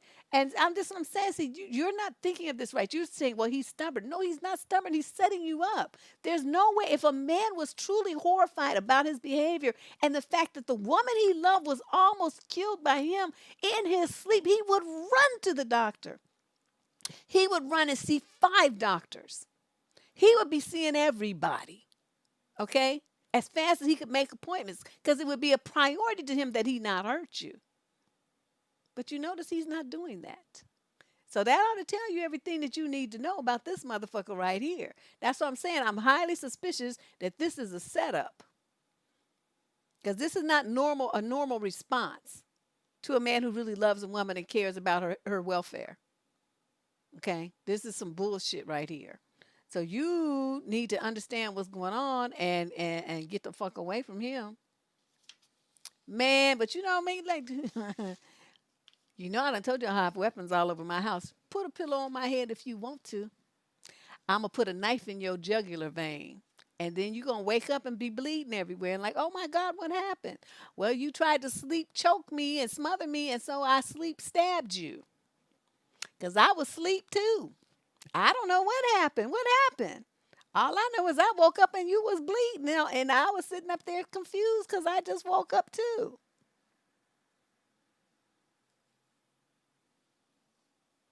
Yeah, she getting set up. Thanks, Giggles. Girl, yes, so I'm telling you, that's how I would play it. I would have to go to the doctor too. Start setting up my alibi. Doctor, we're both sleepwalking. The other night we woke up and we were smothering each other with pillows. What do you think we should do about that? So when I stabbed that motherfucker in my sleep, I would get off with probation, if that. I was sleepwalking. I don't know what happened, Your Honor. I sleep reacted because he was sleep smothering me within his sleep. Let's move on. There's not too much to say here, but you better get the fuck away from him if you want to live to see 2021. Question 16, male 22 to 30 out the UK. I have a sister-in-law who is very authoritative. She is my eldest brother's wife. They are both almost 40. Sometimes she seems to decide things for everyone without any input, and can at times be very angry to any suggestion to do something contrary to what she thinks we should do as a family. So it feels hard to speak up at times because if I do, I feel like she will get angry and blow up the whole family's hangout with everyone. It feels like I have to sacrifice my personal dignity to keep the peace in the family and have peaceful get-togethers, but I feel I can only handle so much loss of personal dignity to keep peace. How do I handle this, especially as holiday season's approaching? You need to find your nuts, son. And so does your brother. That's his bitch ass wife. He needs to tell her, sit your ass down and shut up. You don't run shit but your mouth. Ain't nobody trying to hear what you got to say. Shut up. This is my family, not yours. You don't tell them a shit. Now, that's what I would say if it was my wife acting like that. I would shut that shit down so quick. I sit over there, don't you say nothing the whole rest of the time that we here. And that's how you going to act every other time we come here because everybody's tired of hearing your shit. Hearing your fucking mouth trying to tell everybody what to do. You ain't queen of the fucking universe. Shut up. Shut the fuck up. Now, see, the fact that you got all these men in your family, ain't nobody checking this out. You just let her just do what she want to do and say what she want to say, and y'all just jump around like little marionettes. That's why she thinks that she's running shit. And you up there talking about she's authoritative. No, she's not. She's just a broom riding bitch. And you guys sit up there and let her be one. All she tells you, well, I think we should do this, and say, well, I think we shouldn't. That's all you have to say. Well, I think this and that. I don't give a fuck what you think. Who said you could think? You only have 2 brain cells. You're not good at this. I'll do the thinking from now on. Okay? Because you are fail. You fail. Fail, fail, fail. A trifecta of fail. We've already been listening to all your ideas and suggestions for the last however many years, and they've all been failures, so we're not trying to listen to you no more. I'm going to take over now. And what was she going to say? She going to sit there and sputtering and stuff and looking mad, but guess what? She going to be shut down. And every other time she tried to tell somebody what to do, you say, shut up. Didn't I tell you when everybody not to listen to you? Shut the fuck up. And if you don't like it, get your ass out the door and go on where you're going. Because this is my family. We're going to do what we want to do. And you're going to need to come with us and like it, or you can go home. Either way, we're going to do what we want to do, regardless of whether you like it or not. But see, you guys aren't saying stuff like that to her. You just letting her run you because you're just men with no nuts. You just like manginas. It's nice that you wrote me, but you know what you gonna do about it? How you gonna let some bitch your brother's wife? She ain't even in your family, because you know, I mean, the in-laws are great and everything, but my thing is, you don't have a drop of blood with me, and so you ain't really in my family. You just a freak of nature. You an accident. You a temporary placeholder. As soon as he get a divorce, it's gonna be some new, and somebody married. It's gonna be a new bitch sitting in that seat. So you don't really have no power here. I mean, it's nice and everything. Don't get me wrong, but you know, you in-laws.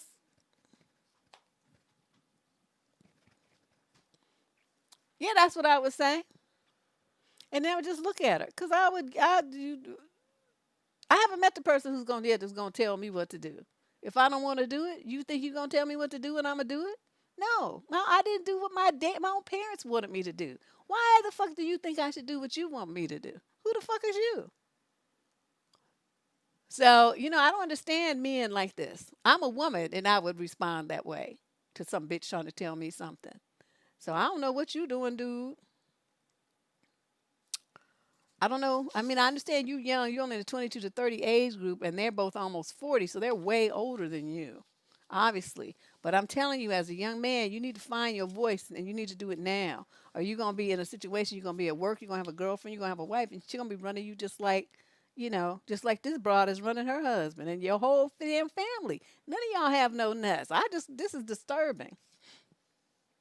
Question 17, female, 31 to, oh, this looks long. 31 to 39 out of Atlanta. My nephew's 13, almost 14. He's lived with my husband and I for almost a year because his dad, my brother, is an alcoholic, drug addict, and overall shithead. His mom lives in another state and hasn't seen him in years, 6 years, she says. He was recently diagnosed being a high-functioning autistic. He's really smart and can communicate really well. But there's some things about him that are just off, and you can tell something's wrong. This entire year has been tough, but now that I'm 39 weeks pregnant, oh shit, you about to pop. And I no longer feels I can take care of him. For one, his attitude started getting worse as the year dragged on. He hates doing chores. He doesn't remember anything I tell him to do. I have to give him constant around-the-clock reminders to do anything. Take out the trash, feed the fish, clean his room, blah, blah, blah. It's been a battle with food in our house, too. It's just my hubby, him, and my nephew living here. But my nephew is constantly eating all of my pregnancy snacks. He came grossly overweight, 200 plus pounds, and 5 feet or shorter. Wait a minute, he's only 13 and he weighs 200 pounds? Granted, he had a growth spurt over the summer, but now he's 5'3" and 190. But that means nothing. He's constantly watching what I eat and want to eat everything I eat, and he hates sharing food. He's very greedy, selfish, and lacks interest in anything. He does not care that I'm pregnant. He's not excited. Well, he's not supposed to be. He's a kid. He made a recent comment saying, I just remember babies cry through the night. This is going to be irritating, which set the tone for his attitude towards his baby cousin. To top it off, yesterday I found a video of him on his phone jacking off on my bathroom floor. Okay. I had already known he was doing stuff like this since he always leaves bodily fluids all over my toilet seat. He takes multiple showers a day and he has extremely long bathroom trips. But this video disturbed me. I didn't watch the entire thing. I caught a couple of seconds of it and wanted to throw up. I confronted him about it and he was shaking, scared, and his face turned red. I have no legal custody of him. I'm wanting to send him back to his dad, but he lives with my mom. But then I feel like I'm giving up on him. But my baby girl will be here soon. I'm already in early labor as I write this letter. I feel like his time with us is up. My husband is mentally checked out as well. There's so much more to this, but I don't want to drag it out. You've already done that. My question is, do I send him back to his abusive, druggy dad, or do I continue to stick it out with him with a newborn baby? I've already gotten him into counseling. He has weekly therapy sessions, but this kid literally doesn't listen to anything I say and doesn't abide by the rules. I was on bed rest my entire pregnancy, and he flat out refused to help me do anything. So many times my husband was at work and I needed help getting food. He would serve himself my food and eat it. Never bring it to me or just eat it without even asking. He's supposed to go stay with my sister for 4 weeks after I give birth, and even she barely wants to care for him. She doesn't have the patience like I do. I just can't do this anymore, and I hate the thought of giving up on you. What you call social services? You call social services, child protective service, whatever it is. And where are you? Atlanta? Is that what this said? Atlanta? You call them and tell them to come pick that fat motherfucker up. That's what you do. And you let them worry about finding his daddy and where they're going to put him and his mama and all that stuff. That's not your problem. I know that's your nephew, but let me tell you what's going to happen to your baby. If you let this baby be around this freak, your baby's going to be raped. Your baby's going to be killed. Your baby's going to end up dead. You might end up dead. Get this brat, fucker, weirdo, freak kid out of your house, and you need to do it today. Call in the morning while you in the hospital, whatever, you call to tell him to come get his ass, to get all this shit and get him out your house. That's what you need to do. And when you get home, change the locks and change your phone number, and you act like you don't know him. This kid is showing all the signs of being a sociopath. You cannot have baby girls, little girls, or even small children of either gender around a person like this. You are asking for those kids to be sexually assaulted or worse. Like I said, beaten and murdered. You get this little fucker out your house before you bring that baby up in there. You lady, you worried about him. You need to worry about the baby that you about to birth. Why do people not worry about little girls? They don't worry about the little girls. They're always worried about some fucked up boy. This boy done tore his drawers 97 times. As far as I'm just reading this letter, he would have been out of my house. I'm telling you to do something and you're not going to do it. Get out. That's how I am. Get out. I just tossed my own daughter out. That's my flesh and blood. You think I give a fuck about a nephew who's going to come in my house doing all kind of crazy shit, jacking off on my toilet seats and running up my water bill and stuff? You got to go. I don't have all those kind of, people have all this, this family, this and that. I don't have that gene. I don't have that gene.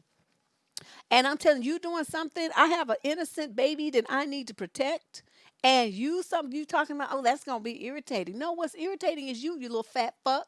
You going to get the fuck out of my house. Little sex freak, little pervert, get out. And don't think you coming back here either. You going to go to your daddy. And you make sure, I don't know how old your mama is, but you make sure wherever your mama is, you call Adult Protective Services so they don't be trying to dump that kid on her. That's the abuse of an elder, to put that kid in that house with your mama. So that boy needs to be in somebody's social services group home somewhere where he's with people who know how to handle kids like that. That ain't you. That ain't your husband. That ain't your senior ass mama. And obviously it's not your drug addicted, gambling, alcoholic brother either. And his mama, she don't want to be bothered at all. This is a situation where a couple got pregnant. They should have had an abortion. Okay? People are always talking about, oh, I don't believe in abortion. What about the baby? This kid should have never made it to the planet. He's miserable. And most likely his parents was doing drugs and stuff. That's why he's all messed up, right? Because that was already in their DNA and stuff. Is messed up from on street drugs. So it affected him. His behavior is not normal for a 13-year-old. This is not normal behavior at all. And when you have somebody who's this fucked up at 13, it ain't going to get nowhere but just go deeper. He's all into porn and stuff now, too, and doing all this freak shit. And you going to bring an innocent baby into that house and have the baby in rooms and shit by itself while you in there cooking and washing dishes and all this kind, bathing and toileting, and he going to have access to this baby and you can't be there to protect it? If you do that, you're stupid. And you're just asking for something bad to happen to your kid. I cannot feel sorry for you if it does. Get this little motherfucker out your house and do it tomorrow. You better heed what I say. You just putting that baby in all kind of danger. A newborn baby, what they gonna do? They can't even have cry good. I hate the thought of giving up on him. Ooh.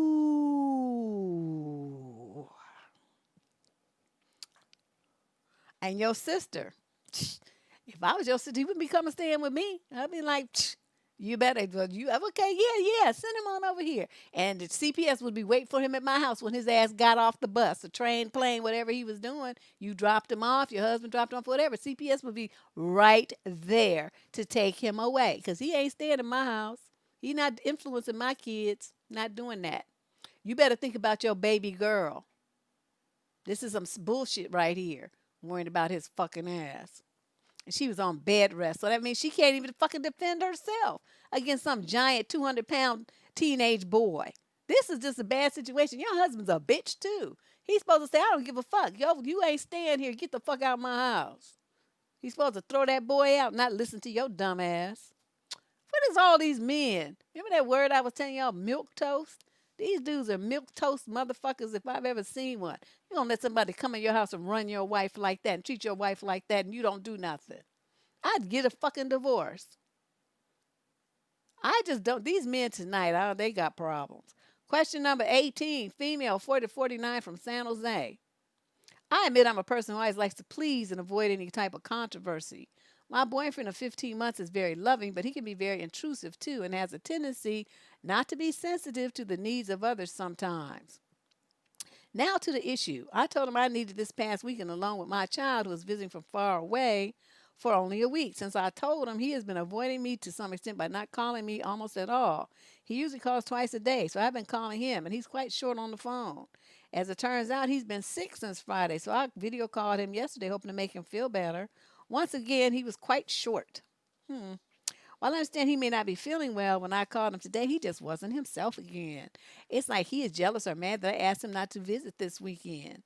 While it may be that he isn't feeling well and would have liked my company, it does make me concerned, hurt, and uncomfortable that he can't say to me, I hope you have a nice visit, etc. He didn't manage to say, I'm sure you're happy to see your son. And tell him I said hi. He is also aware that I need to have a serious discussion with my child about something. The details don't matter. But then what you fucking bring it up for? But suffice it to say that it is a rather serious matter. I'm in a bad mood now. I can feel it. I'm on edge because of that last letter. I'm scared for that baby. This was the reason I gave him for not visiting me. I told him I was giving him and my other grown child a rain check this weekend. So he asked me today, is your other son not visiting? Does he not trust me? Are you trading me in? Do you miss me? I'm insecure. And I said, you have no reason to feel insecure with me. And of course I missed you. Oh, I would be throwing up. As it turns out, I got sick all day Saturday. So I never really had the hard discussion with my son, but I hope to do so later today or tomorrow. Anyway, I texted my boyfriend today and told him that my sister was just diagnosed with COVID, and I'm worried because she has a heart condition and diabetes, and I was sick my day. Okay, yeah. His reply was that it was good enough to go work and wish my sister well, and he did say, I hope you feel better. And then he said, I hope you had that talk with your son. Really, just what I need is pressure. Do I keep calling him? If so, do I just come out and say, are you upset with me? He seems like a rather needy guy, and I can't handle all that. Oh, my God. How old are you? 40 to 49. What is all these immature adults? First of all, what you have to do with your son is none of his fucking business. You told him too much information. He don't need to know all them details because now after your son leaves, he's going to be like, what did you talk to him about? And you're going to have to try to figure out some kind of way to either tell him a half-truth or a lie altogether if you don't want to keep it, let him in on it. All you had to do is say, my son is coming to visit and I want some alone time with him. That's it. That's it. That's all you had to say. Now, he want to pout about it and be all in his feelings and stuff, say you're acting like you're two and it's not sexy. It's a turnoff. When you act like this, it's a fucking turnoff. I hate it. And then you hang up. You think I would ever call a man who acted like that? My fingers would fall off and rot off and dry up and blow away before I dialed his number. I understand you women I'm calling to check on him, and he didn't call me. He usually calls twice a day. Why you need to talk to somebody 2 times a day? Once is plenty. What's wrong with every other day? I don't understand all this. He's been sick. He was acting like that and going to be pouting and stuff, and he's sick. You know what I would have done? He acted stupid on the phone. I would say, oh, you sick? Well, I hope you die. Is it COVID? I hope you die. That'll serve your ass right for acting stupid with me on the phone. A 15-month relationship about to go up in smoke because you want to pout like a fucking 2-year-old because my adult child is here and I have some time. I want to spend some time with him. I had this child way before I ever met your fucking ass, and guess what? You keep it up, I'm going to still have this child after your ass is in the wind. You do this shit one more time. This is your warning. Don't. We not playing this. I don't give a fuck. Croak, dry up, blow away, cough yourself to death. I don't really care. But there's certain things, I don't know, certain things like just turn me off. And once I'm turned off, there's no turning, it just doesn't come back. So this kind of stuff here, him acting like this, that would have been that would have flipped my switch. And then he would have become every kind of motherfucker I hope you died that I could have thought of. And then I wouldn't have wanted to see him again. I would have never wanted to talk to him. Don't call me. We ain't seen each other. And that 15 months that we spent together would be over. My patience for this kind of shit is nil. I don't have it. And you in your 50s and you acting like this and you think I'm going to put up with some shit that you act like you in preschool? We're not doing that. Yeah. After I bop him. But no, you sick. Oh, is it COVID? It's not. Damn it. I was hoping it was. I was hoping you would be one of them statistics, some fatalities that they be talking about. Motherfucker. Question 19. Female, 31 to 39, out of Los Angeles. My boss in a full department staff meeting this morning. Okay, this is a this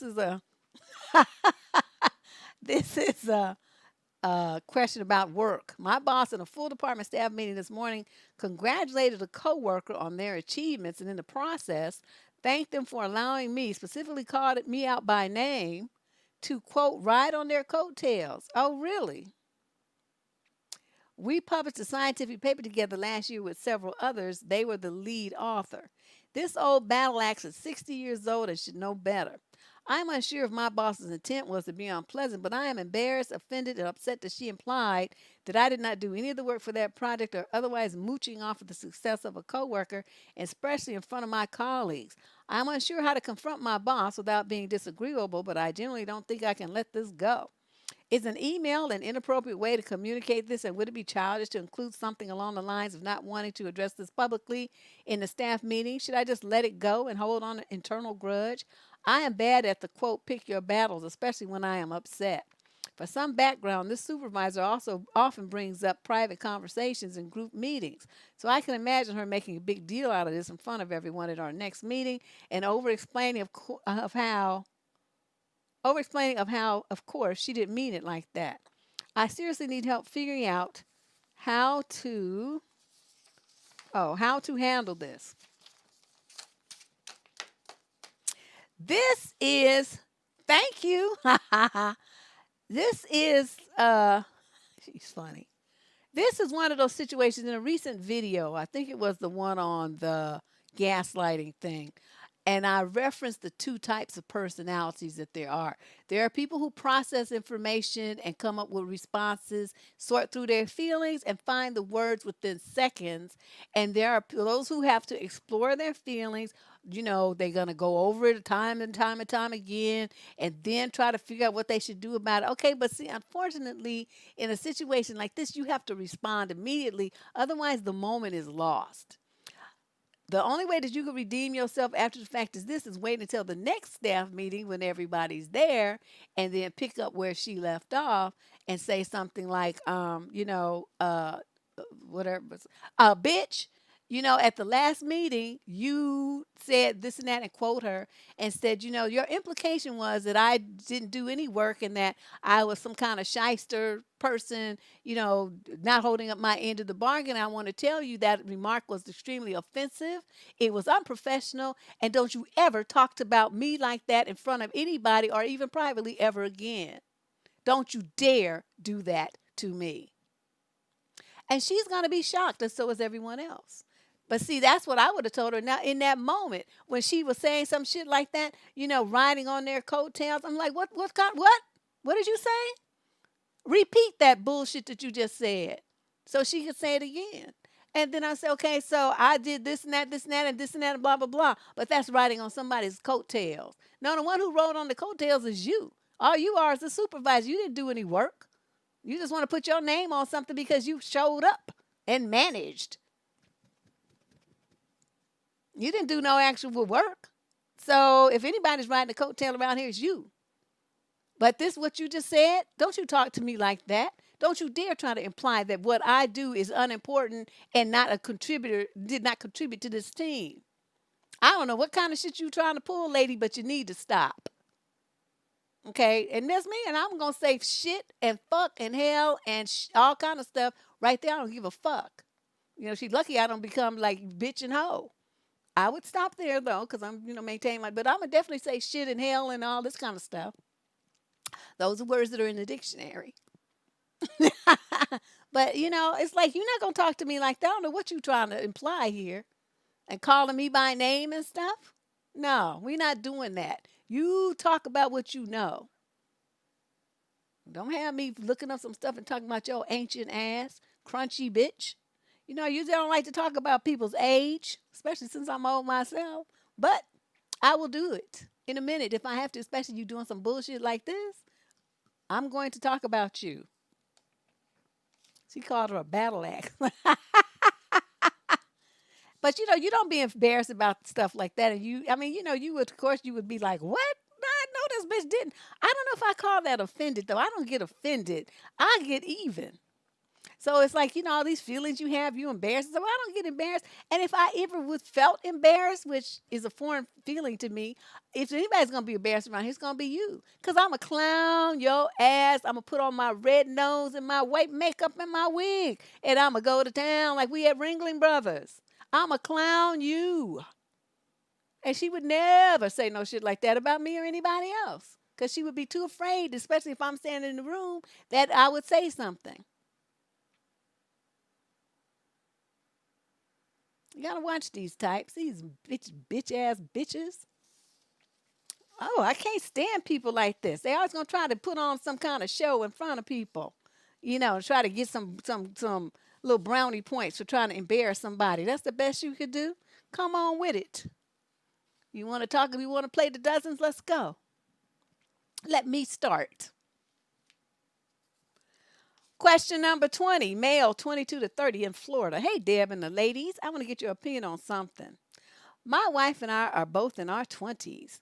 We have a home with a swimming pool, and we have many get togethers and friends and neighbors over.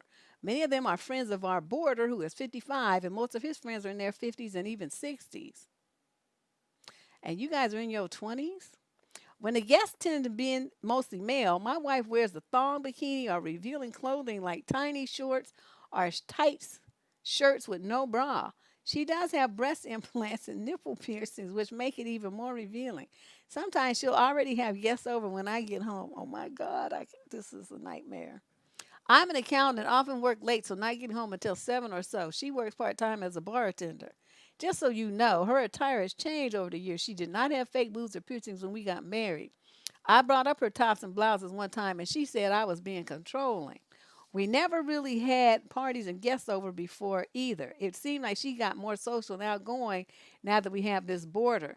Due to the fact that we are in a lot of debt right now, we need a tenant paying rent to help pay the mortgage and other bills. Should I say something to her or have an issue with it?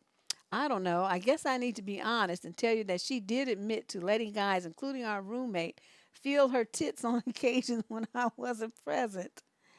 And she's still living. He has a border because they probably in a house that, how Florida, who knows where they live. He just said the state. But evidently, with her working part time as a bartender and him working as an accountant, they have a house that costs more than probably cars and credit card debts and stuff, more than what they can really afford comfortably. So they need somebody to help them pay that mortgage. Homes with swimming pools and stuff, even the upkeep on the pool is expensive. The chemicals and shit you got to put in there, the water bill alone, the pool coverings and all that stuff. I mean, that shit is expensive. So, what would I say? If this was my wife, I would channel Ludacris. Use a hoe, use a hoe. I said that use a hoe. You doing hoe activities with hoe tendencies. Hoes is your friends, hoes is your enemies. That song. I would start singing that to her. But yeah, dude, you married to a hoe. I don't know what else to tell you. This is really that used to be my favorite song. I used to know all the words. I haven't sung it for a while though. But that's what I would tell her. It's like, take your whole ass in the house and put on some fucking clothes. Be walking around here and all those men. And I would give dude an eviction notice and to get a female old lady roommate person. Okay? That's what I would do. Your wife let walk around in a thong in front of a 60-year-old woman. Why don't you? Do that. And then, so this old man, he's inviting his old friends over there so they could be ogling this young girl. And she's so stupid, she don't even know what she's doing. You gonna be showing me in your body like that, you ought to be charging, bitch. Not only is you a dumb bitch and a hoe, you is a free hoe. That's the worst kind. The ones that don't charge. You just giving shit away for free. And let men rub on your titties and shit. You should be collecting money from that. If that you go to a club or something, them dance clubs or whatever, you don't even get to touch the dancers. You get to look, but they have to give them a tip to even get close to them and dance on them and all that stuff. They be popping 10s and 20s into their G strings. This dumb bitch you got, knowing y'all need some money, she ain't even making them old motherfuckers pay. They would be paying me every time they came over and wanted to look at me walk around in the thong. I would leave out there with $500. See, that's what I mean. Your wife is stupid. Your wife is stupid, and your wife is a hoe. That's who you married. I'm sorry. She just was like, she hadn't blossomed yet till she got her fake titties and now and her nipple piercings, and now she want to just be all out there. But that would be what I would do, dude. You need to take charge of your household. This is out of control. Give that old man an eviction notice. He got 30 days to get the fuck out. You get you some woman that's in there, even if it's a woman her same age, which she probably won't like, especially if the girl looks better for her than her. But that's what I would do. I would get somebody that looks better than her and let her have a competition. She want to walk around and showing her body so much and stuff. Now there's somebody who's got a body just as good or better than yours. So let me just ogle her so you can see what it feels like. Feel on her titties and stuff. Why? I mean, don't get mad. You let men do it to you, so me doing it to somebody else shouldn't be a problem, right? Like, what she gonna say? So, I've done told y'all, you don't fight fire with fire, you fight it with a flamethrower. So she would get a taste of her medicine. It would be a big ass dose too. But that's how you do this, sir. Get that dude out your house. And it's not to say that she won't still go and see him and whatever if she's liking him that much, but at least he won't be in your house and he won't be there with his raggedy ass friends when you come home from work. She has no sense of decency. It's one thing you want to walk around your house like that. It's your pool at your house and you want to walk around like that. That's fine. But do you do it in front of a crowd of old ass men? The answer to that question is no. Do you disrespect your husband in your marriage like that? The answer to that question is no. If any wife who thinks that that's appropriate behavior and appropriate attire to wear in a situation like that is a hoe. She just out for the attention. And she, like I said, she ain't even getting paid. Other women dress like that, they get paid. Y'all broke and shit, and she ain't even getting no money. Yeah, no dignity, no class, and like I said, use a hoe. Use a hoe. I said that use a hoe. Yeah, that's my jam. Question number 22, 21 rather. Female 40 to 49 out of New Jersey. I'm recently engaged as of 2 weeks ago. My boyfriend of 1.5 years proposed to me without planning because he ring had come and he was really excited. He said he was going to do a dinner and all of that, but would do it the next day. Well, the next day he asked my parents what my parents said, and I told him my dad and mom weren't too thrilled. They didn't fuss. I should say here that my mom has yet to meet him. She just doesn't want to. Not because of anything I've done. I've spoken the world of my boyfriend. She just has no interest. My father has met him. Long story short, he got upset saying anyone would have posted the ring on social media. I told him I'm a private person. I wanted to enjoy the moment by myself first. He then accused me of being the reason my parents don't care about him. I'm 43 and he's 46. Another one of these juvenile minded men. Who gives a damn about parents? Who cares about social media? Meanwhile, I'm packed and ready to go over to his place, wondering why he hasn't mentioned dinner like he said. We got into a huge argument. I'm hurt, and obviously his insecurities came into play. At the end of it, I did not go over, and only on Tuesday of the following week did we speak. Then I went over and realized that he had been drinking since Sunday. Wait, Sunday, Monday, Tuesday. I ignored it. I've seen him do this. I've seen him this way before, but it was months ago. I chalked up his drinking to his situation at the time, but now I'm starting to wonder. I'm hurt, and I decided to leave a day early. He was sloppy drunk. Left the door to the house open, and I had to go after him because he kept spilling things. I've never seen him this bad. Now here we are, Monday, Friday, and Saturday. I spent it crying because he was so drunk. When he FaceTimed, he couldn't keep his eyes open. Wow. I suggested he go to AA. I asked him if he'd stop. He said, things you say make me want to punch you in your face. And he's still breathing? That was it. I'm hurt. I'm sort of devastated. And it's triggering feelings of dealing with my father, who was a substance abuser.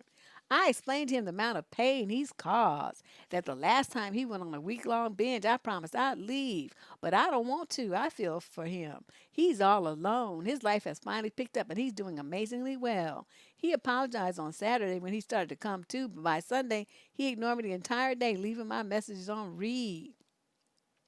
Okay, blah blah blah. Okay, okay. Today he reaches out like it was nothing. Told me he's starting a new job. I'm so hurt and confused. I can't talk to friends because they'll say leave, but I can't. I don't know what to do.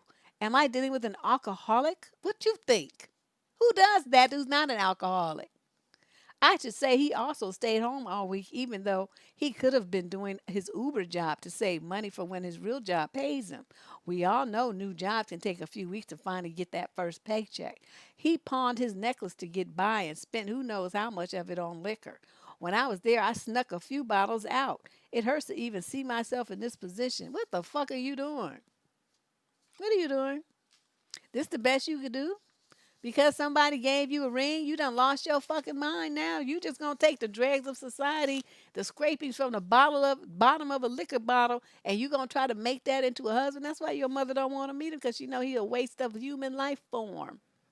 He's stupid, and you're stupid for messing with him. He's a loser and a drunk. And you sit over there, but I can't leave him. He's changing his life for the better. Where's that part at? Because he got a job that he's not going to be able to keep because he's going to be trying to go to work drunk, or he's going to be too drunk to go to work. That's what's in his future. That's how alcoholics do, especially this kind that binge drink. She ain't going to leave him. It's unfortunate because she has a substance abuse daddy, so she grew up in this kind of unstable environment. This feels comfortable for her. This is what she's used to. So she is going to do better, be able to tolerate this more. I'm not going to say do better. She's going to be able to tolerate this more, where someone like me who did not grow up in that, see, I see you get sloppy drunk, I'm out. I'm checking up the deuces. Because whether you do it one time or 200 times, it don't matter. I'm not going to be around for times 2 through 199. I'm not going to do that. I get to see you act a fool, you that drunk one time. I went out with this guy one time, ooh child. This dude, his friend was brought him to my house. I had him take him right back. We had been dating a couple of months, and his friends like, oh, he was gonna come over and stuff. And the friend knew where I lived because he had been over. And dude, they pull up in front of my house, right? And the friend had already called me, told me he was bringing, because he said, come out and help me get him in because he's sleep. Okay, well, this wasn't sleep. He was pissy drunk. Okay, you get that drunk, I don't want nothing to do with you because you out of control. You have lost it. And so he like fell out the car. He the passenger seat, he falls out and he's like between the curb, the gutter part, the curb. He's on the street part between the sidewalk and there, like just all in the dirt and mud and stuff, the leaves and all the stuff. And then he's half on the sidewalk and stuff. And I'm looking at dude and I'm thinking, you think I'm touching that shit? You dreaming. So I told the friend, it's like, you need to put him back in the car and take him to your house or home or something because I'm done. He ain't never coming back to my house. I'm done. This relationship is over. And that was it. I'm telling you, I have very strict boundaries, and I was done. I'm not looking at nobody looking like that. I'm not making no excuses for your drinking. You drink that much, you're drunk. Or either that or somebody drugs you. Now that's happened. I've seen people, get drugged and they look like that.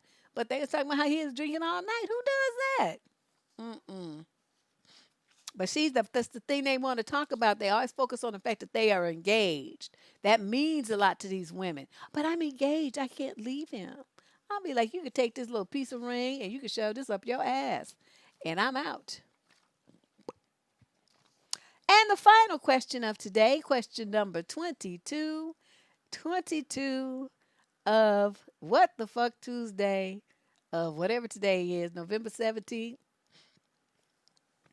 This is a young lady, 22 to 30, from Manchester, England. She says, my question is a what would Deb do special? Oh, and she put a kind of question, what you call them, exclamation mark. In essence, I don't want to talk to this male acquaintance, but he keeps messaging me even when I ignore him. So the deal is about 2 years ago, I worked in this coffee place with sponsored activities. I'm friendly to everyone, particularly if I feel like they're on their own. Anyway, I made an effort when this guy who worked there approached the bar to order his drink because I felt sorry for him.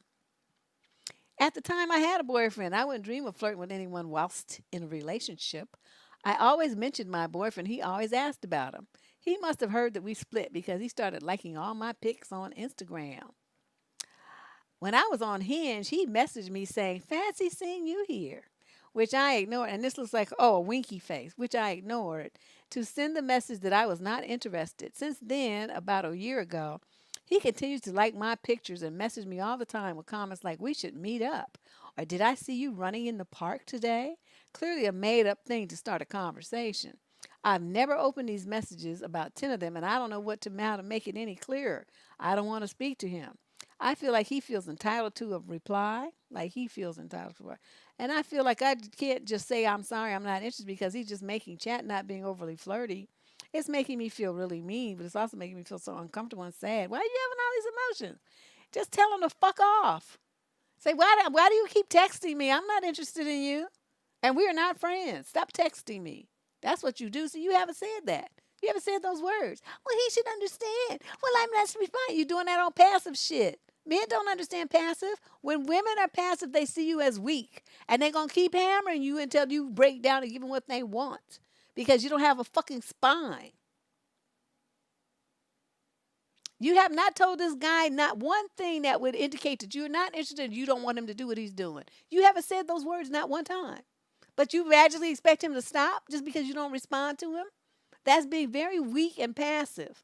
Get your fucking fingers on that phone and you text him back and say, "You've been sending me all these texts. Stop it. I'm not interested in you, never have been and never will be. Stop texting me. And once I send this, I'm blocking you." And then that's what you do. I mean, you could have resolved all this stuff with a block feature. But you don't know how to block folks now? I don't understand this. I don't know. This is just retarded. All these weak ass women and pissy pussy ass men just get on my nerves. Ain't nobody got a spine anymore. People don't say anything. They don't stand up for themselves. They don't have any boundaries. They don't tell people no. They don't shut motherfuckers down. They don't do anything. They just sit there and take it. Just wussies. And these men in this column tonight, I'm telling you, it's just like really just sick and sad. I don't understand it. I wish I would have a wife walking around in a thong and letting men feel on her titties. Either I would cuss that bitch out so bad she would want to be dressed like a fucking Mormon for the rest of her life, or we would get a divorce. And then you could dress like a hoe and walk around and do whatever the fuck you want to, but you ain't going to be self-affiliated with me, not looking like that. I don't want my mother to know I'm married to somebody that acts like you. You a hoe. I don't want my kids to have a hoe ass mama. We're not doing that. I don't want my boss to know I have a hoe ass wife. That's going to prevent me from getting a promotion. Or if he does get one, he's going to be thinking he can fuck you because you walk around like you for sale. I would hurt her feelings. But every word of it would be true because that's what hoes do. I used to live in the Western Addition. A few blocks over in San Francisco, a few blocks over that's where the hoes were. Okay, and they all wear Fredericks of Hollywood type shit, dressing just like your wife does, walking around the pool and acting like this, like they all, these women acted all passive and then wonder why men keep violating their boundaries. You don't fucking set any.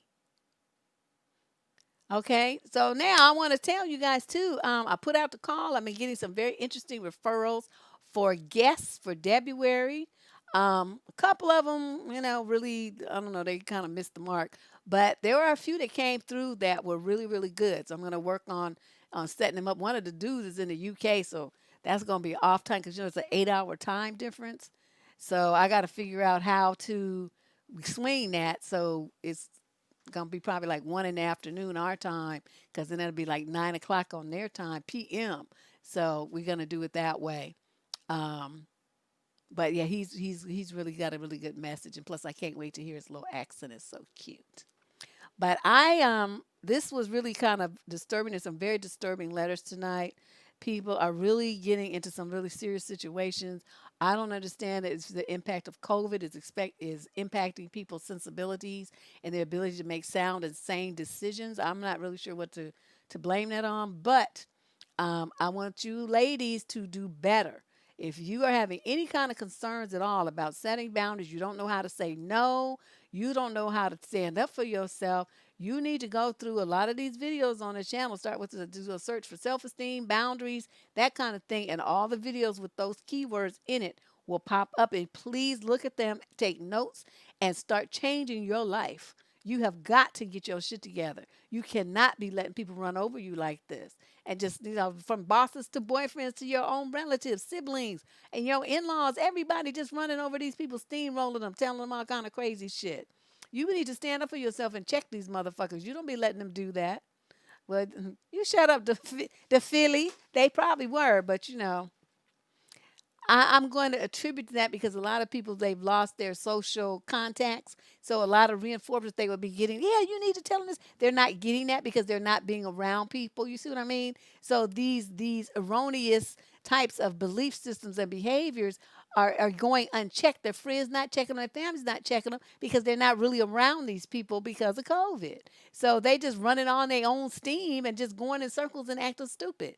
At least they do have enough sense though to write to me. And so here we go. And if you guys have a question that you want to submit, you a brave soul, and you want to submit to What the Fuck Tuesday for an upcoming show, look in the show description below and you'll see a link.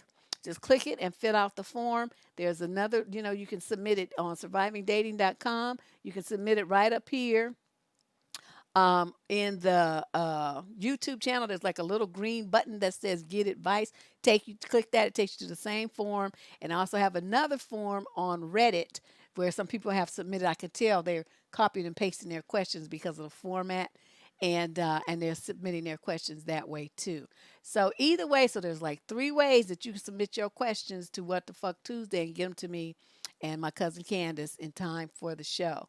So you guys, please hit that like button and hit that subscription button if you are not already a subscriber to the Devsterism Relationship channel. I appreciate your support, everyone who made a super chat donation. And we got a bunch of new Patreon subscribers this week. Well, we lost some, and then we got some new ones, so I guess it's going to be about the same thing. But I appreciate everybody coming and standing in with me for this crazy show. I will see you real, real soon, okay? Talk to you later. Bye-bye.